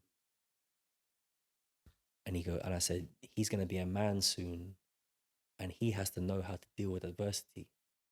He said, "How old he's going to be a man? He's 9 years old." His son is now 20 years old. He was in 5 high schools in 4 years. He's sold drugs. He's carries weapons. He's been arrested multiple times. He hasn't been able to hold down a job. And he bullies his younger siblings and household. And I'm not saying like keeping him in school at 9 years old would have alleviated these problems. But you got to look at why these things are happening. It wasn't just the primary school he got taken out of. He ran from 4 different high schools because he was being bullied, not because he was the problem. So there's issues there that you have to deal with. Of course, his safety and well-being is of importance. But you have to look at why things are happening. You can't just run away. You can't just run away, because it doesn't fix anything. Yeah, you got to face up to those problems. Yeah. And with my kids, yes, they are in very protected environments. they're still young. I mean, Ezekiel's 11, like he is turning 9 in May. But one thing that they know is that this is what they do Monday, Tuesday, Wednesday, Thursday, Friday. Unless they're injured or we have a family issue, it's happening. You've committed to this, you've signed up for this, and that's what's happening. And this is the flip side that comes with the glory at the end in the competition. No one wants, more people now are talking about the hard work. But when you don't feel like training, when you want to stand on that first place podium, but that comes with a lot of sacrifice. Very, very few people stand on the first place podium because they're naturally talented. It's natural talent coupled with a lot of bloody hard work. Yeah. How much of this comes from you looking back at the young boy who avoided swimming or when it snowed? That's what it is, the basis? Everything. Yeah. I was standing on podiums based on talent. And I remember one of the coaches, and that's why I said to you the importance of what I said when the head coach, the ex-GB coach, never gave up on me. I remember, my dad saying to me how other coaches within the group, within the club, had come to him and said, "What's wrong with him? Why doesn't he try? Why doesn't he try? Why don't you push him? Why isn't he leaving the pool on his back? Like why does he do this? Why doesn't he do? He's talented, but why doesn't he try?" And I remember my dad saying to me, like, this person said this, why are you putting me in this position? And there was frustration. And at the time I just thought to myself, forget what these people think. Like, why do I don't care what these people think. Looking back now, as a parent now, I can understand why he felt like that, because as a 9, 10, 11, 12, I had to be taken to training. As I got a little bit older at 14, 15, I could take myself to training, but it was a lot of sacrifice. My dad waking up at 5 a.m. to take me training at 5:30. And I understand the sacrifice now because I do the same for my own children. But at the time, I felt like my dad was getting onto me based on the opinion of others. And you reacted to that. And I reacted to that rather than I'm letting my dad down. Do you know what I mean? So, and I noticed the similar traits in Ezekiel. He's quite laborious in his movements. He looks like he's very nonchalant. Part of that is his dyslexia and ADHD. He observes things in very different ways to normal children, or people that are children. I shouldn't say normal children that don't have ADHD or dyslexia. So there's a lot of visual stimulus from him that he's taking in and trying to navigate. And I'm learning more about this because I'm not dyslexic. So even for me, like, without doing my own research on it, I'm thinking, why does he act like this? Now I understand it a little bit more. I'll never fully understand it, but I'm more tolerant to him being him now. Also, the fact I started jiu-jitsu makes me understand like a little bit more on how he reacts to certain things. But even before I started, I mean, like, some, like, he might be lining up to spar with someone, and in jiu-jitsu they'll clap hands, bump fists, and they'll go to it. It's like a mutual understanding. We're about to start. Something will happen over here, and Ezekiel's attention goes over there. And this one of the parents said, "What's wrong with him? He looks away when he's about to start, and he gets taken down, and he's on his back. He's in a bad position straight away." I have no problems telling other parents to mind their own business and concentrate on their own children, because I understand my son he's noticing everything. I have the ability to be in a tunnel, so much so I forget everything else. He doesn't have that ability. So yeah, I've got no problem telling other parents, look, don't worry about it. Concentrate on your own child. Mind your own business. Leave my child alone. And if you've got anything negative to say, don't even talk to him. Yeah? And I kind of wish my dad was able to do that. I kind of wish maybe he did, but he didn't tell me he did. Sure. Do you think he understood you as well as you understand Ezekiel? Because and the only reason I say that is, as you said, being a white Irish man, not understanding the mixed race, the position it puts you in society. You know, a lot of people said they feel very isolated in that position because you don't know who to associate with. There isn't a middle ground for everybody. Yeah, I mean, I think he did understand me very well. He could never understand the path that I had to walk. He could never understand the subtle discrimination that I had to face. I mean, when my mum and dad first came here, they rented a room in Acton. And when my mum turned up, they kicked my mum and dad out in wintertime. And my mum was 7 months pregnant, maybe 6 months pregnant. So he's not stupid. Even in them days, in the 80s, it still said no blacks, no dogs, no blacks, no Irish, no dogs, on pub doors and whatnot, hotel doors. Yeah. So he, don't get me wrong, he definitely understood discrimination and prejudice. And that was at a time when the IRA was rife. Irish guys were getting picked up and battered on a Friday night, kicked out of police vans. So he definitely understood. And I am not a complex person. I'm very, very simple. So I think he did understand me, which is probably why there wasn't more pressure to perform, because ultimately I'm going to be me.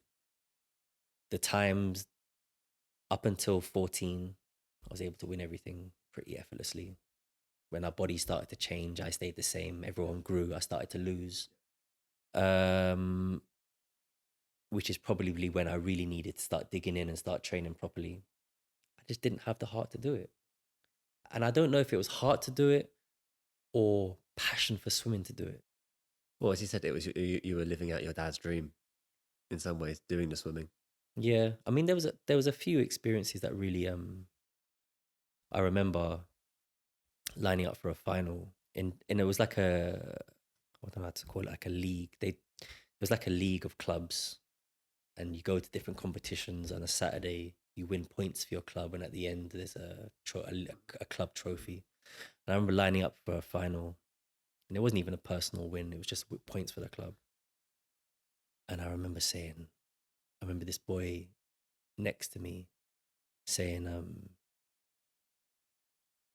to another kid, he either said, no, I don't want to lie, he either said, no niggers or no black boys ever going to beat me. Something along them lines. And I remember hearing it, and I remember it never fueled me. It never enraged me. It kind of saddened me because I'm in a world where I know I'm different, but everyone in my world, I'm comfortable. Like I haven't been made to feel different. I know I'm different, but I haven't been made to feel different. And you felt no need to fit in. And I felt no need to fit in. I was able to be myself. And that's why I always said I had good people around me. But I've gone outside now around different people. And it's not the first time I experienced racing, don't get me wrong, but it was a world that I was comfortable in. And I felt very uncomfortable at that time. I won. Good. But not because I was fueled to win. I went home and I was just sad. Them experiences, my kids probably won't have now. Not in that sense anyway. But they have to be able to deal with that. Yeah. What's your expectations for what you think they might be? And how much do you, I guess, guide them to explore that journey on themselves, you know, without kind of saying, don't do this, take these safe routes, take this route? How free are you in that kind of sense? So I try and speak to my children as much as I can. I try and draw a lesson from a lot of things, and 9 out of 10 times they're probably thinking, oh, bloody hell, Dad's preaching again. And what I'm really trying to do is just plant a seed. I'm just trying to plant a seed. And I know a lot of things go in one ear and out the other. And I'm just hoping that when situations arise in life, it will just trigger something to make them think, my dad told me this. And hopefully it will give them a little bit of guidance. I don't have any expectations for them. I always said if my son wanted to do ballet, it's absolutely fine. Just do your best at what it is you want to do, because you can't get the time back. And regrets are a real difficult thing to live with. And I feel like I regret a lot. And does that drive you more now and then in the next, let's say, 10 years to, let's say, the jiu-jitsu or whatever, to go? It will only drive me to a point where they want to do it. My desire for them to be involved in it, so at the moment, you know, is not for them to win a £10 medal at the European Championships. It'd be great if they do. I don't give a damn about the medal. But it's more so about them having structure, about them having to work for something, about them being surrounded by like-minded people. Because I think one of my things my parents said, you are who you hang around with. Yeah, and the average of the 5 closest people. And you at the time, you're like, oh, you know what we're talking about. He's a good guy. But he comes from a house where 2 of his parents are heroin addicts, and he hasn't got the same rigid structure that I have on the weekends, and it rubs off on you. So I want them to be surrounded by like-minded people from similar like-minded households. Do you want them to be able to find those people themselves, or are you saying that in a way where you're going to pick them out? As in their group? As in, well, do you know what? In the environment they're in, one, jiu-jitsu is not cheap, so that excludes a lot of people. 2, it's a commitment that excludes another lot of people.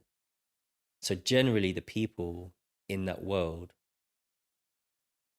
are dedicated to their children. You know, it's very time consuming. What about with their friendship groups at school? Friendship groups at school, it's very, very different for the kids. Zakia is different. I mean, we've spoken a lot about Ezekiel, but Zakia is very different. She's very sure of herself.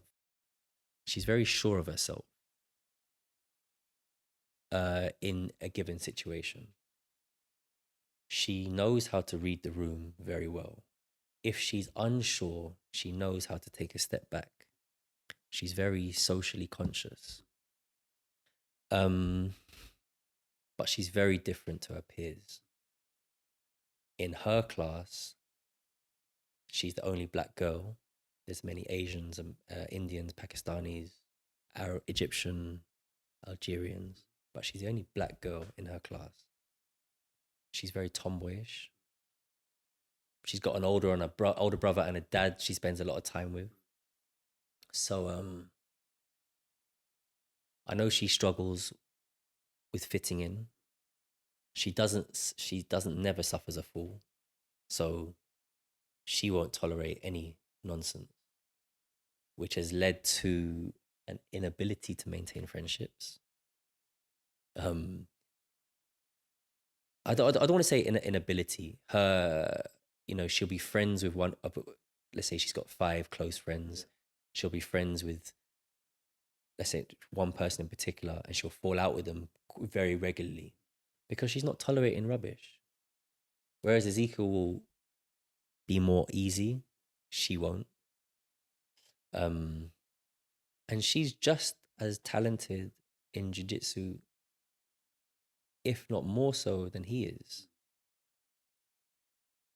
He's very different to her. She's very their skills in jiu-jitsu are very different.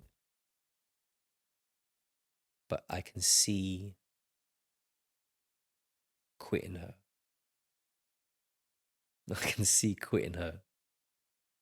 What, the version you saw in yourself? Yeah.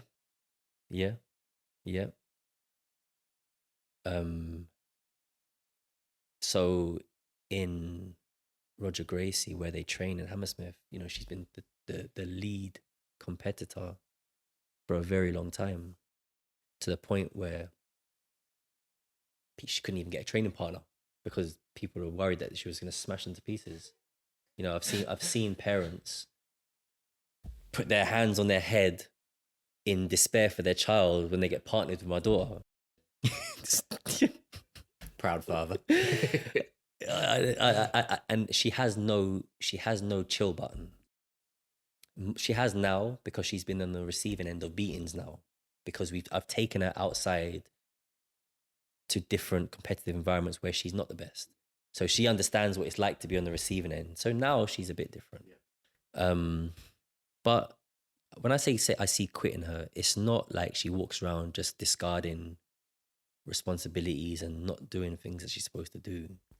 And I would even argue that when they first started jiu-jitsu, she was a lot more tenacious and up for the challenge than Ezekiel was.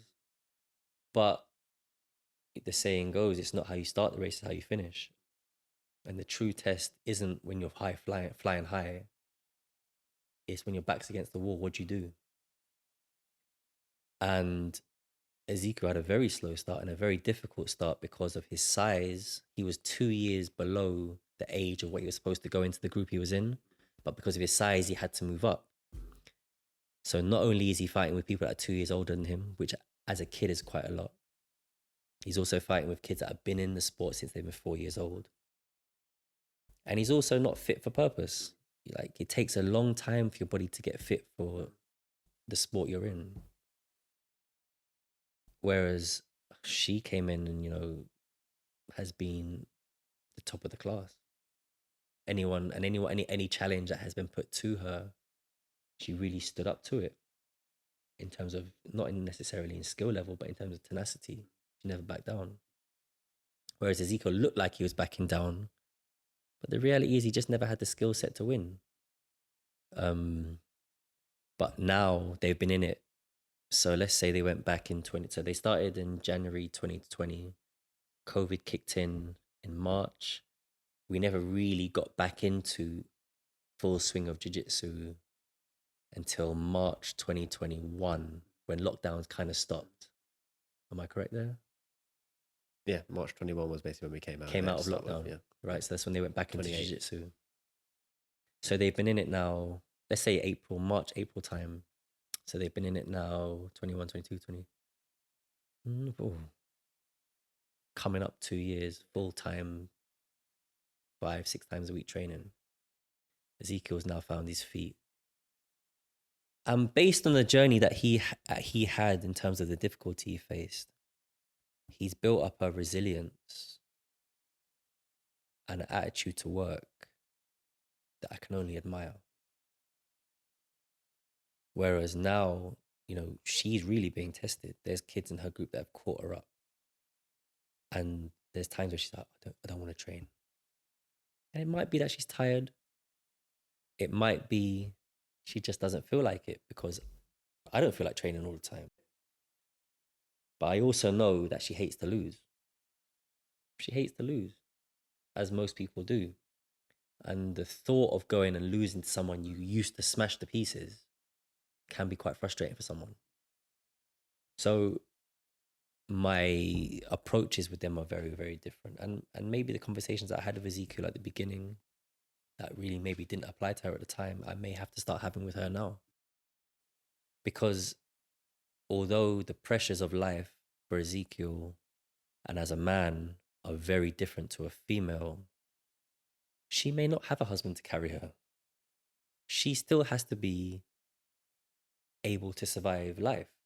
She has to be able to go into whatever area of work she's in and be okay. She has to be able to survive socially. She has to, you know, we talk about how modern day makes women masculine. And, you know, she may not have a husband. She may not have a husband to lean on or fall on or rely on. She may not, you know, and unfortunately, life may cause her to be more masculine than what she would need to be. She would need to be. Yeah. So she has to have the similar tools, or the same tools, if life requires her to have that.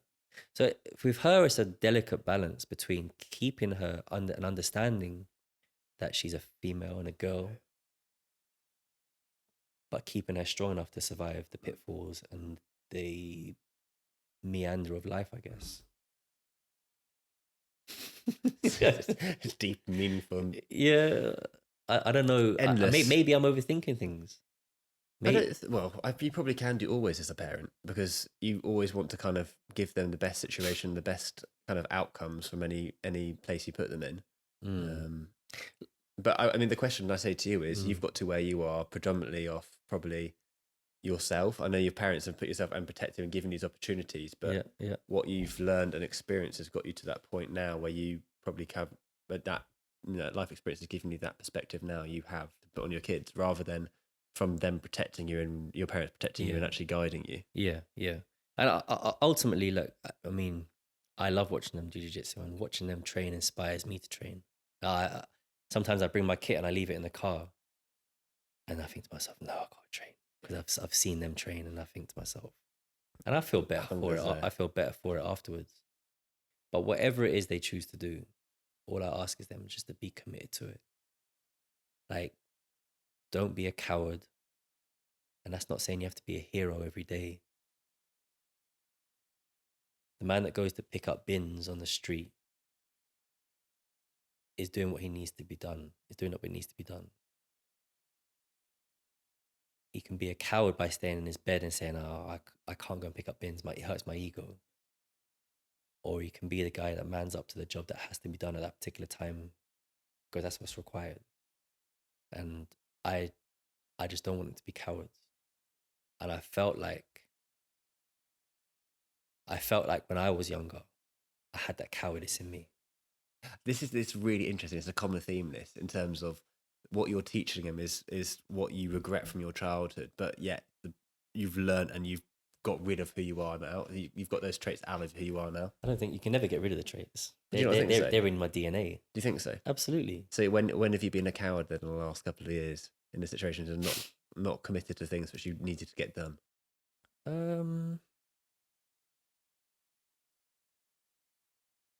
Apart from skydiving. All right. No. That's one, yeah. But I will. Okay.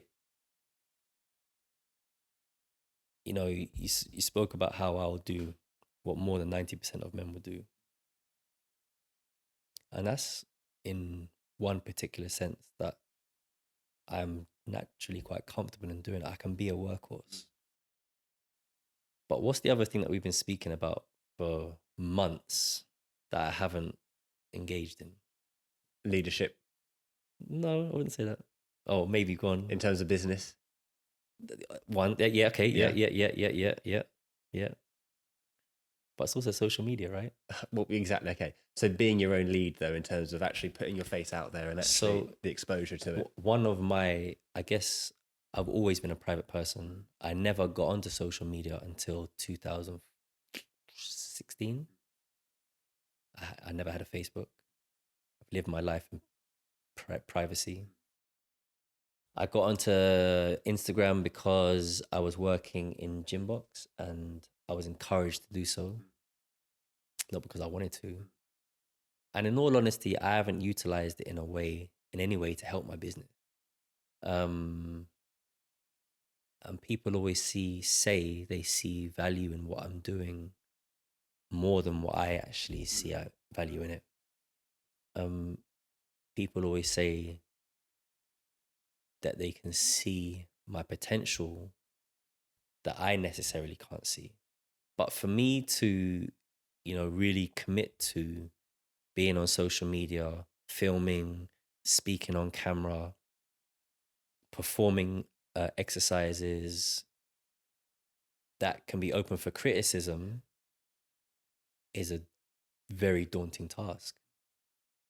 Well, it exposes you. It does. It exposes me. It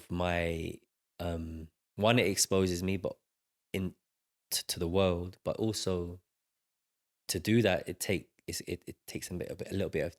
I mean, doesn't take technical knowledge, but to be able to film, to edit, to do all these things, is also going to take work for me to Learn how to learn how to do it. Yeah. To do it properly. I mean, like I can film something, put it on Instagram, but I'm saying to do it properly and have a good quality video. And that's another thing. Like, I need to humble myself and do, and I haven't done. So I know, in the back of my mind, You're thinking you're carrying out on that. yeah, well, definitely. Well, I understand it. Don't get me wrong. The last 3 years have been very time consuming and difficult. There's times when, you know, I've got from A to B in a vehicle, be it my car or a truck, and I can't even remember the journey. Like, I've been gone mentally. But that's no excuse, because I've had time to do it, and I know I haven't. So I know this cowardice still there, and I know these traits are in my children to an extent. Is it for them to realise it though? Or Well, is it for you to point out and say, just so you know? Because arguably, I would say from my own personal experience, the best lessons I've learned has been from my own realisation of it, rather than someone pointing out. well, and this is the thing, because you can't point out everything, because it looks like continual criticism. It's a fine balance. Like, it's my job to parent them and make them aware of certain things. So, for example, with Zakia, quite often she'll say she doesn't want to go training. I said, cool, no problem. You don't have to. You can sit down and watch your brother. But please don't ask me to enter you into the next competition, because it's going to cost me money, and I don't want to watch you not do as well as you could do because you haven't prepared. You know, so I'm trying to give them the decisions to make. You want to do it, fine. If you don't, no problem. But there's consequences that come with not doing what needs to be done. There's always consequences. But also, you're teaching them that the hard work, the discipline, is what teaches you to be great in that sense. Yeah. It's what gets a great performance. It's what gets a kind of a level of consistency, which is always going to help you improve. And I think that, as you say before, you know, even if you just go into the gym, it's about turning up. It's not about performing at your best 100% of the time, but it's about turning up. You can't. Like I said to the kids, you know, you can't be a hero every session. You can't be amazing every session. But what you are doing when you turn up is instilling a habitual mindset that I'm here to work. And some days are going to be more effective than others. Some days are going to be more productive. Some days are going to be easier. Some days are going to be you're just going to have to grind. But you have to turn up. You have to turn up. And I think that's, for me, it's important. And you know what? Just thinking now, I remember in high school, I had like 2 days off the whole of high school. Because it didn't matter if I was sick. It didn't matter if I was knackered from training. My parents made me go to school. Unless you're in hospital or there's a problem, you're going to school. And I think ultimately it comes from that. They made me go to school because they had to go to work. Yeah. Yeah. But from my perspective, that you don't just give you excuses. Yeah, there's no excuse. Yeah. And don't get me wrong, like, there's times when I made excuses for myself. But I understood that there's consequences that come with that. There's always two sides to the coin. And that's ultimately what I wanna put on the children. You're free to make whatever choice you want. You can stop jiu-jitsu today. You can be disruptive in school and not learn anything. But understand that right now you've got 101 doors that are open to you. And the older you get, these doors slowly, if you don't walk through these doors will slowly close. They will slowly close one by one. And you're going to get to an age and a point where they're not going to open again. Or there's just one door open and you have to go down that route. Yeah. And you don't want to be in a position like that. It's just not, I mean, people live like that. I live like that. But it's a lot more enjoyable when you've got many doors and many options and many possibilities open. And then, like I said, the pain of regret. You don't want to live with the pain of regret. You don't want to. People have tried to tell me this. They did. I'm not. My dad told me the same things. I just thought I was going to be young forever. I couldn't see. When I started lifting washing machines, my mom said, "What the hell are you doing?" I said, "It's easy. I couldn't do that job now." What? Don't get me wrong. I could do it now. I just wouldn't bloody want to. I don't want to run up 8 flights of stairs with a 75-kilo washing machine. I don't want to do it. At 24, I can handle it. 25, I can handle it. 26, I can handle it. No, I don't want to handle it. I don't want to handle it at 41. I don't want to. Because I wake up now and I haven't done that and my back still hurts. Do you know what I mean? So Now you just enjoy telling people what to do. now there you go. That's how you do this exercise. Go on, move faster. Go on. Yeah. I I really enjoy PTing. Do you think that's the thing you're going to do for, like, your main focus for the rest of your kind of? I've working? never seen a 60-year-old PT. What does that mean? I don't think it's something I would want to or could do up until 60. Maybe I probably could do it to 60 because you're always gaining knowledge. Whether I want to or not is a different thing. Do I want to be on the gym floor at 60? Would I be even listened to at 60? You normally see elite athletes with 60-year-old coaches because they've had the time and experience. You only get experience with time, right? Agreed. So in all honesty, another one of my weaknesses is lack of planning. I don't know where I will be in 9 years' time. I don't know where life will take me, but I've always been able to rely on the fact that I've been very, very blessed. I've been very well looked after in life. And I almost feel like my path is guided. In Islam, we believe in destiny. Taking away Islam, I've always believed that my path has been guided. It sounds very cliche. I'm kind of living my life with faith and letting it unfold as it is.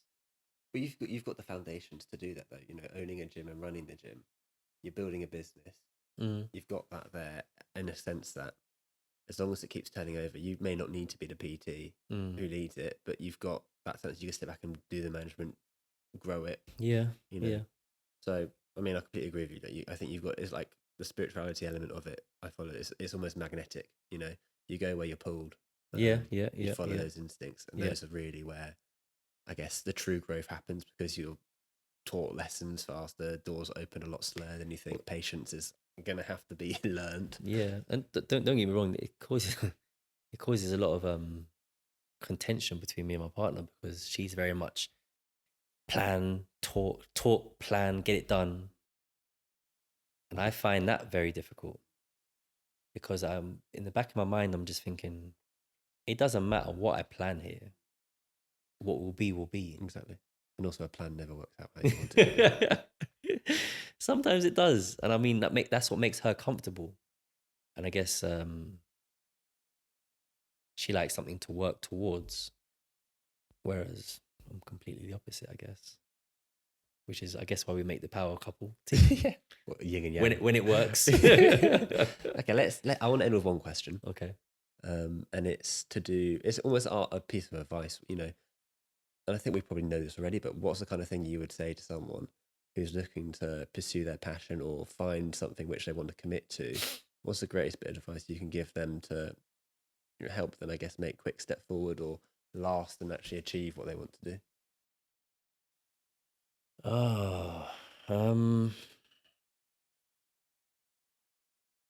One, never give up. Because once you give up, it's over. 2, which is something I've struggled with, self-confidence. Because underlying my flaws is a lack of confidence, ultimately. In a belief that you are able to do it or in a belief that you deserve to do it? Able to. Okay.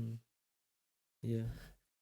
And I remember going back to swimming, I remember this GB coach saying, when he came to the club when I was 12, and I remember him saying to my dad, he's the bear in mind, he's just come from the Olympics. He said it's the most talented swimmer I've ever seen. Wow. Talking about me. Wow. And that was a gift and a curse. Because my dad's come back, told me full of enthusiasm, oh, he says this and that. And in my head, I know I'm good because I'm beating everyone. And I'm beating everyone relatively easy. But it's also crippled me because now I've just had the confirmation that, yeah, You I don't am need to. talented. You don't need to improve. I don't need to improve. I'm just gonna get better naturally. And the reality is that, you know, like I said, I was able to beat everyone up until 14, and everyone started going through puberty. And even if I hadn't, even if I hadn't, and even then, I wasn't getting beaten regularly. People were just catching me up. I got beaten every now and again. But if I had trained the way some of the more lesser talented kids have trained, if I was in the pool 8-9 times a week, how untouchable would I have been? Where could it have taken me? I was surviving on 4, 5, 6 sessions on a good week. And one of the other coaches, you know, when I was a bit younger, he used to pull his hair out. You know, he went through stages of not even talking to me. He wouldn't even talk to me. I'm 13 years old. I turn up to training and he's not even talking to me. Wow. And he pulled me aside when I was about 15 and he said, I just don't know what to do with you. He said, I've tried to ignore you. I've tried to encourage you. I've tried to, you know, put people ahead of you. I don't know what to do. What can I do? And in my head, I'm just thinking, shut up and leave me alone. Just shut up and leave me alone, you idiot. And now you think, well, he couldn't have done anything. He couldn't have done anything because ultimately it comes from within. And at that particular point, I was taking myself to training. You know, my dad had to work. And that was it. Whereas with my son, I'm still at a stage, and my daughter, I'm still at a stage where I take them training. I can see how they perform. I can see what's going on. And I have more of there's more of a talkative relationship where if they're not feeling it, I can say, are you okay? Does this hurt? Or are you finding it difficult? Or my son, he might have a terrible day in school. He's got SATs coming up where he has to have a reader to read his questions because he struggles to read. That's demoralizing for him because he knows he's not the same as everyone. He knows he's not stupid. He's been, you know, he's one of the most articulate children that you will come across in speaking to. He just struggles to read and struggles to articulate his words on paper or his thoughts on paper. But that demoralizes him because he'll go away from school thinking, bloody hell, am I stupid? Not so much now because I encourage him so much and say, look, you know, this is the cards that God has dealt you.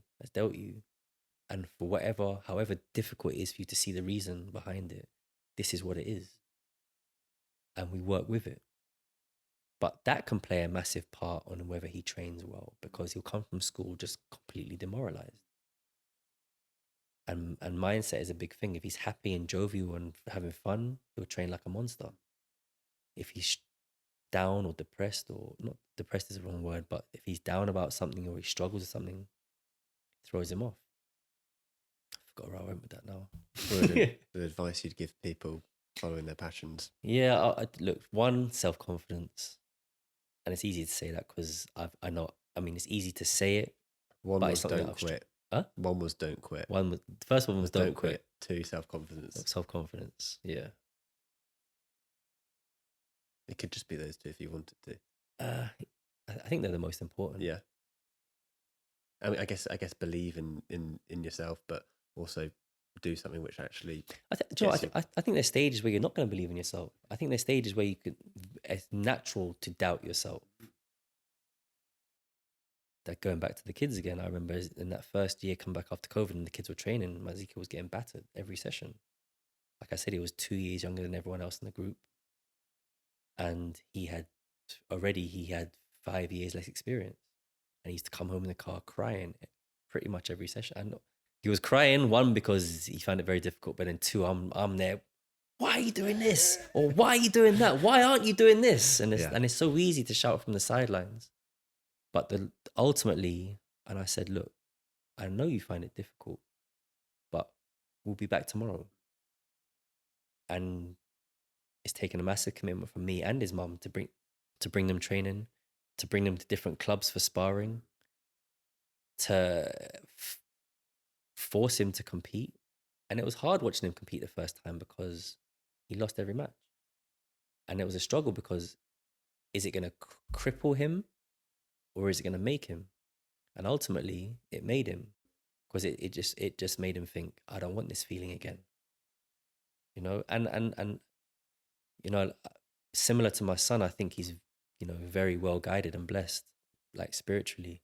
So there was a second competition a few months after the first one where he lost every match, and none of his competitors showed up. So deep down, he was crushed. I mean, he was there, set, ready to go. He'd built up all his confidence to go again after his crushing defeat. He'd been training well, and no one showed up. And I kind of said to him, look, you know, you can take it as, oh my God, woe me, woe is me. Or you can say, God knew I wasn't ready this time. You just weren't ready. And maybe your ego couldn't have handled another straight set of defeats. Exactly. Maybe your spirit couldn't have handled it. The next competition, he went there and won double gold. The one afterwards, double gold. The one after that, double gold. So things happen at the right time, for right people, for the right person. Do you know what I mean? And patience with it. And be patient, yeah. Yeah. So don't quit and believe in yourself. And finally, be patient. Be patient. Thank you very much. That was really interesting. We've gone 2.5 hours. That's crazy. You know. Saying that, it's not really crazy because we always talk anyway. We always talk anyway, but you know, when I first met you, Joanne said, "Yeah, Dermot doesn't talk that much." I think we've proven the opposite tonight. I don't believe. Let me not say in camera. I don't talk to her. I do talk to her, but and I think, like, in a relationship as a man, I can't divulge my deepest inner fears to my other half that I'm supposed to be a pillar of strength to. No, you know what I mean? 100%. And that's what having a real conversation with two men is like. Is you have that ability to do that and delve into it. And yeah. I can't be vulnerable with her. One, because no, maybe I shouldn't go into that. Well, do you know what? Edit if you need to. But one is because she's my partner, and like I said, I'm supposed to be this pillar of strength. But also, you have to understand that the person you're with, is she going to respect that vulnerability? You know, she might say, "Oh, you know, tell me how you feel. Do you really want to know? Do you really want to know I don't want to go to work? Do you really know I'm dying inside here? Do you really want to know that sometimes I just want to cry because I'm so tired? Do you really want to know that? And if I do tell you that, what changes? You're not going to pick up a second job for me. Do you know what I mean? You're not going to tell me don't go to work because you know I've got to put X amount of money into the joint account at the end of the month. That's it. So I feel like we'll have a second podcast. We're gonna have to go into the role models for young men, because this leads, a lot of what you said has been, you know, a lot of the, I guess, prominent speakers nowadays are talking about this as the blend in society where men think they can be completely vulnerable and open. Actually, their relationship with women completely shifts then. You can't. Look, you know, with the massive rates of suicide between men between, I think it's 25 and 45, people are encouraging men to talk. But I think everyone's different. I think you have to choose who you talk to carefully. And like I said, you have to understand your partner. And that's, you know, I'm lucky I've got parents. I've got good people around me. But the pain that you go through is also a personal journey. Like, I'm telling you now, when you haven't slept for 5 days and you've had like 5 hours, I mean, you have to, your body will ultimately shut down. So I'm saying I get an hour here or an hour there. The pain that you go, like the physical discomfort you go through, it's not describable. The only way I can describe it is like, imagine, do you remember the film Short Circuit? I think it was like in the late 80s. I haven't seen it. But they got these old school computers and you see the computer going zzz, zzz, zzz. That's what's happening. Like here, your hearing starts to shut down, your vision becomes blurry, and literally it's like zzz, zzz in your head. My woman, my other half, doesn't want to hear I'm breaking down. She wants to hear there's X amount in the account, we're good to go. That's one side of things, cool. The other side of things is the children, the other side of the things is the business. do you know what I mean? So yeah, it's a lot easier to come and talk to another man or my parents who I'm able to be vulnerable with. But yeah, that's like you said, that's a conversation for another day. Bro, thank you very much. I appreciate that. Oh, it was a pleasure. It was good. Interesting. Oh shit, my hamstrings. Hamstrings has gone. Cramping up. Oh, good. Sorry. You've been sitting here too long. Thank God there's not a camera underneath the table. But yeah, okay, we'll wrap up there. Thank you for listening to this, the first episode of Valley of Outlaws. If you did enjoy it, please do share, like, and tell your friends about this new podcast. I'm very excited for what this is going to be and where this is going to go. We've got people to speak to. We've got stories to tell.